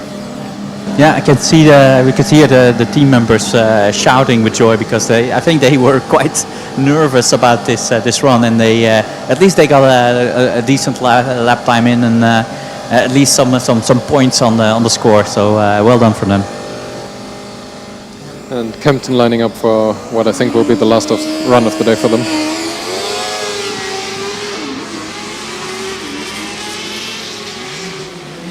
And completing it under 5 seconds.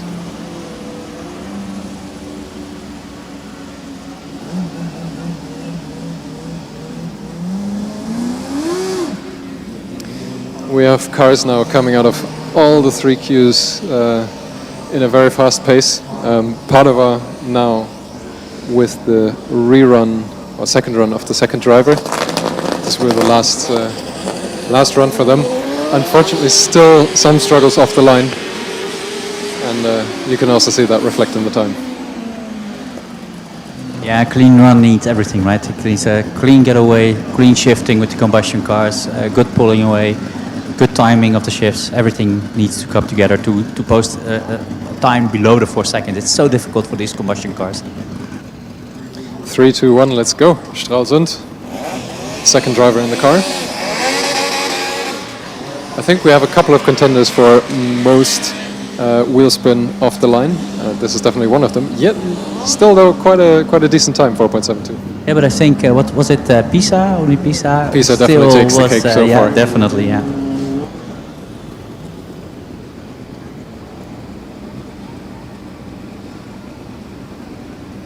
TU Valencia, meanwhile, The lining up the neck breaker breaker. car.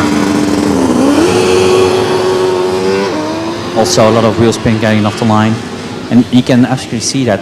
I think that's a better car than we actually think, because a 4.5 doesn't do it justice. If the driver can get the wheel spin down a little bit, you will definitely see that in the time.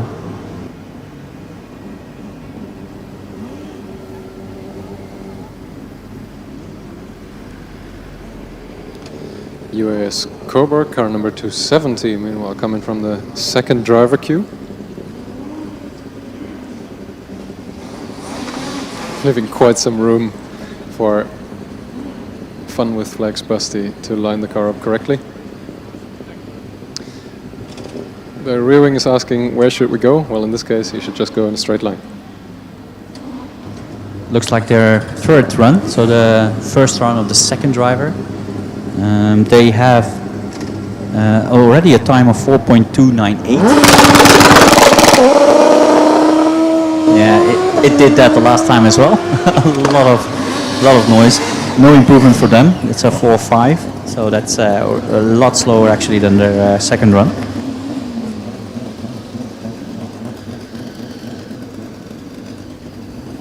Three, 2, 1 last run for them today. Stralsund lining up for the last time.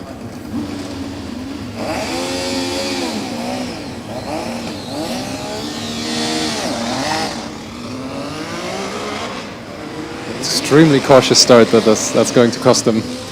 Yes, definitely. Yeah, and TU Valencia had a lot of wheel spin just a couple of minutes ago. Interesting wheel concept when they also closed the front wheels.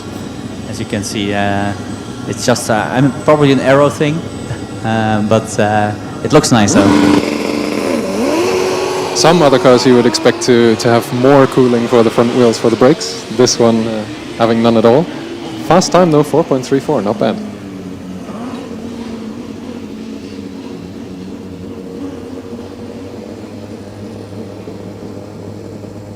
When you Sevilla with what looks like an extremely fancy dashboard in the car. It doesn't help the wheel spin off the line though.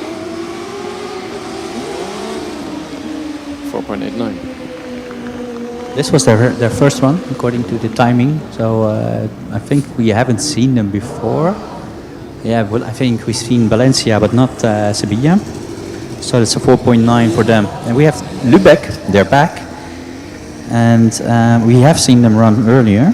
Let me see what kind of time they managed to put in. I think I also remember quite some wheel spin from them, or a very cautious time, or both.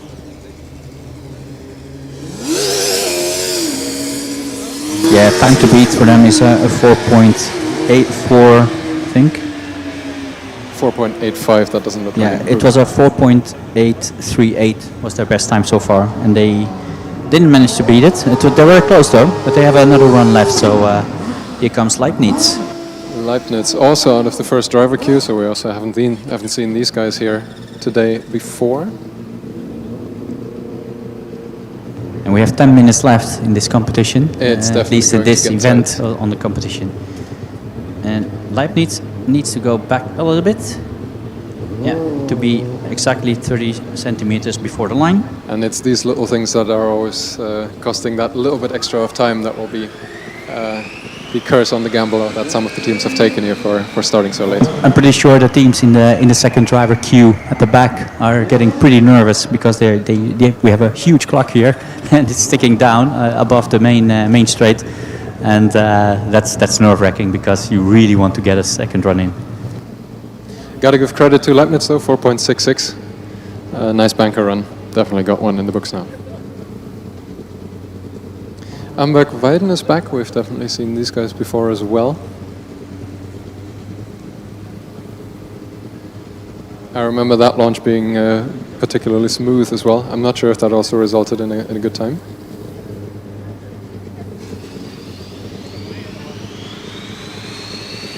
Sure looks smooth, 3.76.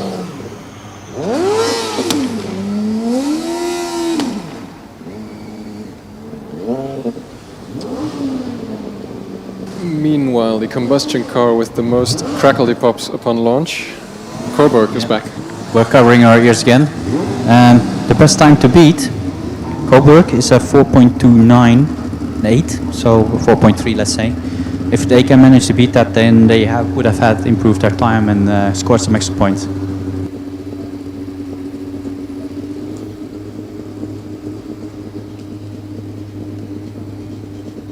Again, I think there's a car stalled just beyond the corner, but it's clear now, so Coburg can go ahead.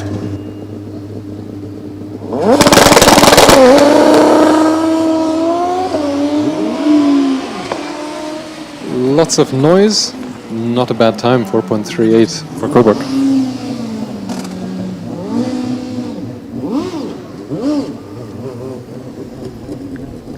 Sevilla joining us again for the second run of the first driver.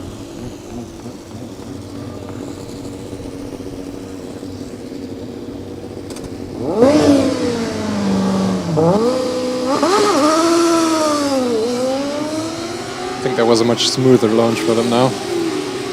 4.83 as a result. Yeah, it's a slight improvement, only 500ths of a second. But still, interestingly, again, a bit slower end speed, lower end speed than the previous run.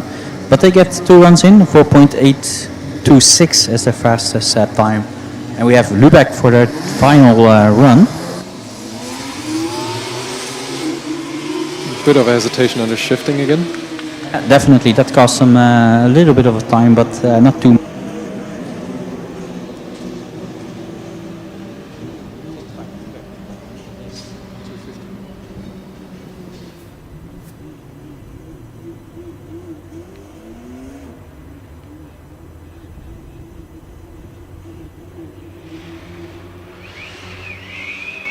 Meanwhile, very backwards and forwards run for what I believe was Padova with a 4.27.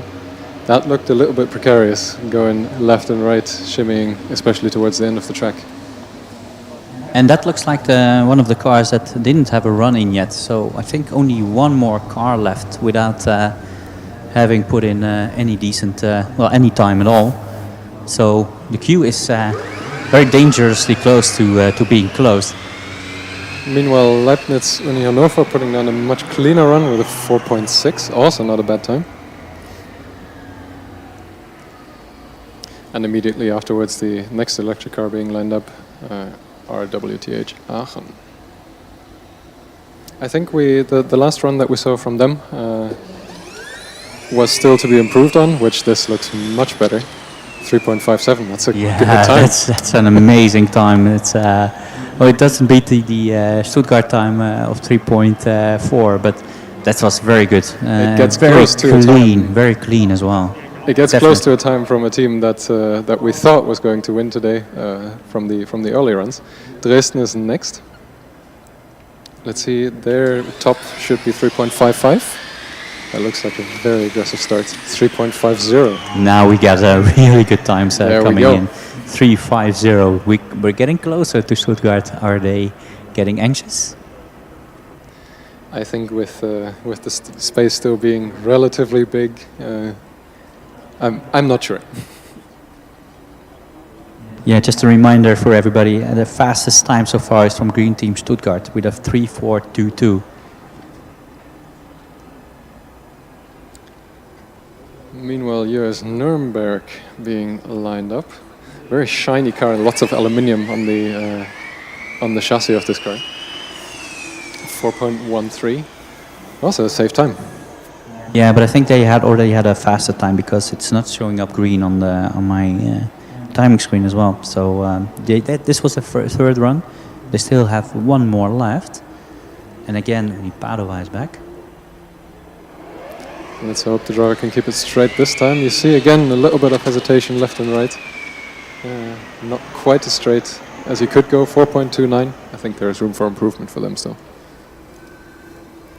RWTH Aachen coming back for the second run immediately afterwards, just like Dresden. And the cadence, of course, is definitely increasing now. The very smooth, fast runs, very efficient handling.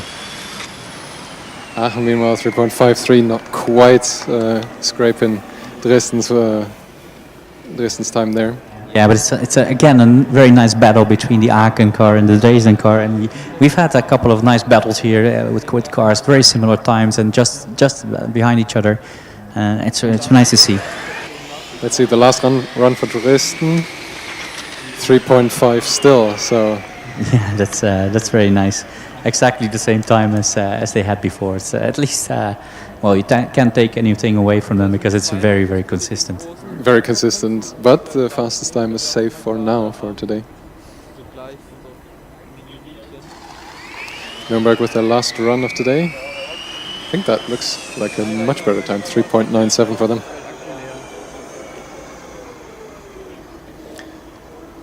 This rolling up is the last car of the first driver queue that we see at least, so this should have been all the teams that are willing to run. I doubt that anyone else will make it into the first driver queue in time. UAS Kiel. A lot of wheel spin from the front wheels, and also topping out at what looks like a speed limiter or something to that effect, 4.71 seconds. Yeah, top speed. Again, well spotted, Jonas, because the top speed was 77 kilometers an hour. So we could actually see, well, the lack of end speed there. Yeah, 77 kilometers an hour, 77, the next car number. DHBW Stuttgart is back again. And we see the Kiel car standing still out on track, blocking the way forward for the DHBW Stuttgart car. So they have to be just a little bit patient, but the clock is ticking, and as far as I can tell, we have only 2 minutes, and not sure how lenient the organization will be today with respect to the time. We did have enough ample time for everybody to get all their runs in, and it was empty for like hour and a half. There were no cars. There was a lot of idle time. Yeah. Not sure how lenient the organization will be in that respect.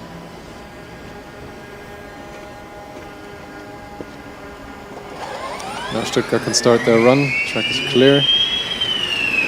And a fast time, 3.55. That's definitely up there. Very, very good. So we have a number of cars around that 3.5 second mark. All of them electric, by the way. So no combustion car can come even close to those times. But still, it's very impressive to see all those cars up there. A number of cars between the 3.5 and 3.6 second. obviously Stuttgart with head and shoulders above the rest for now.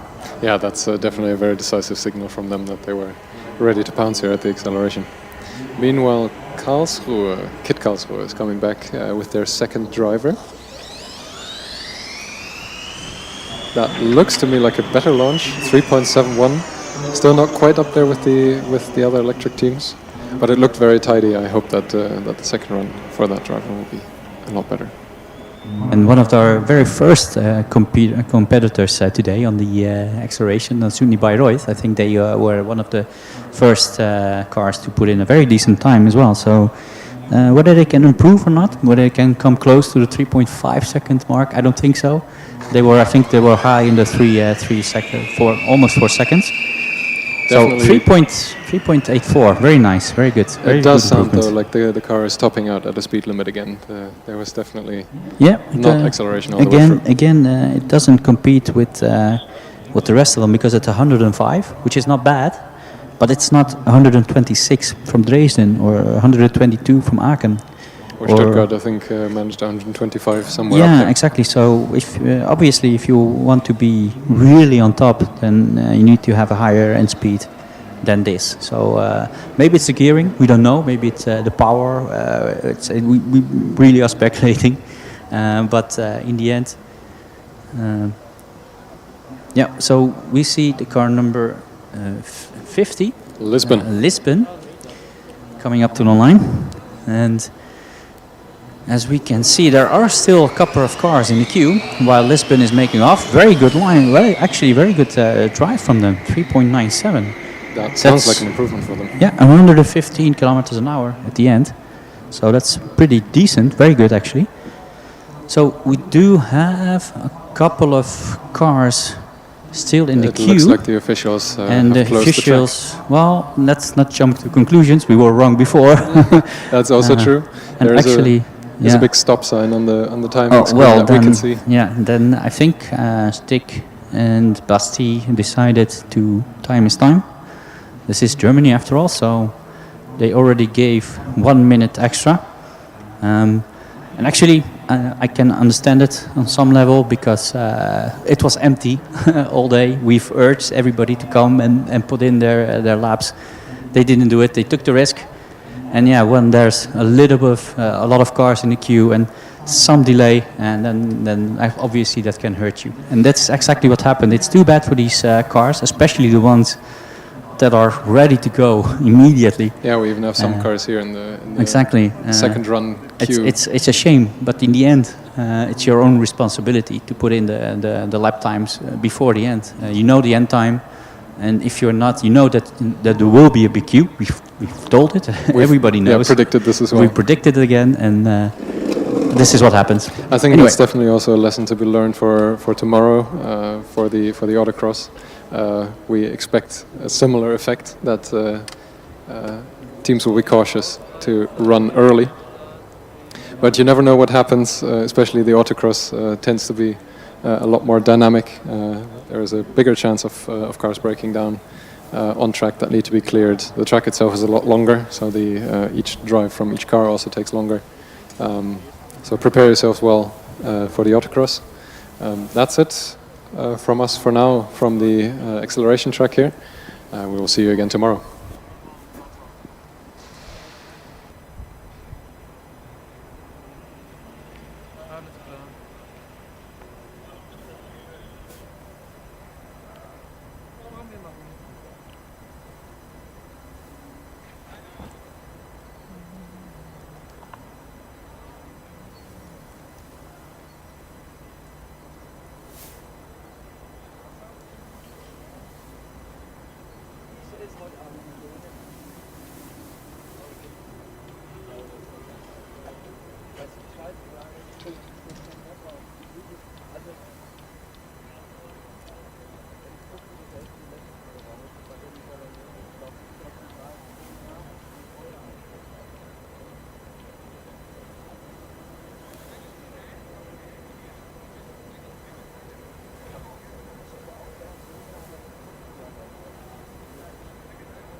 also aktuell läuft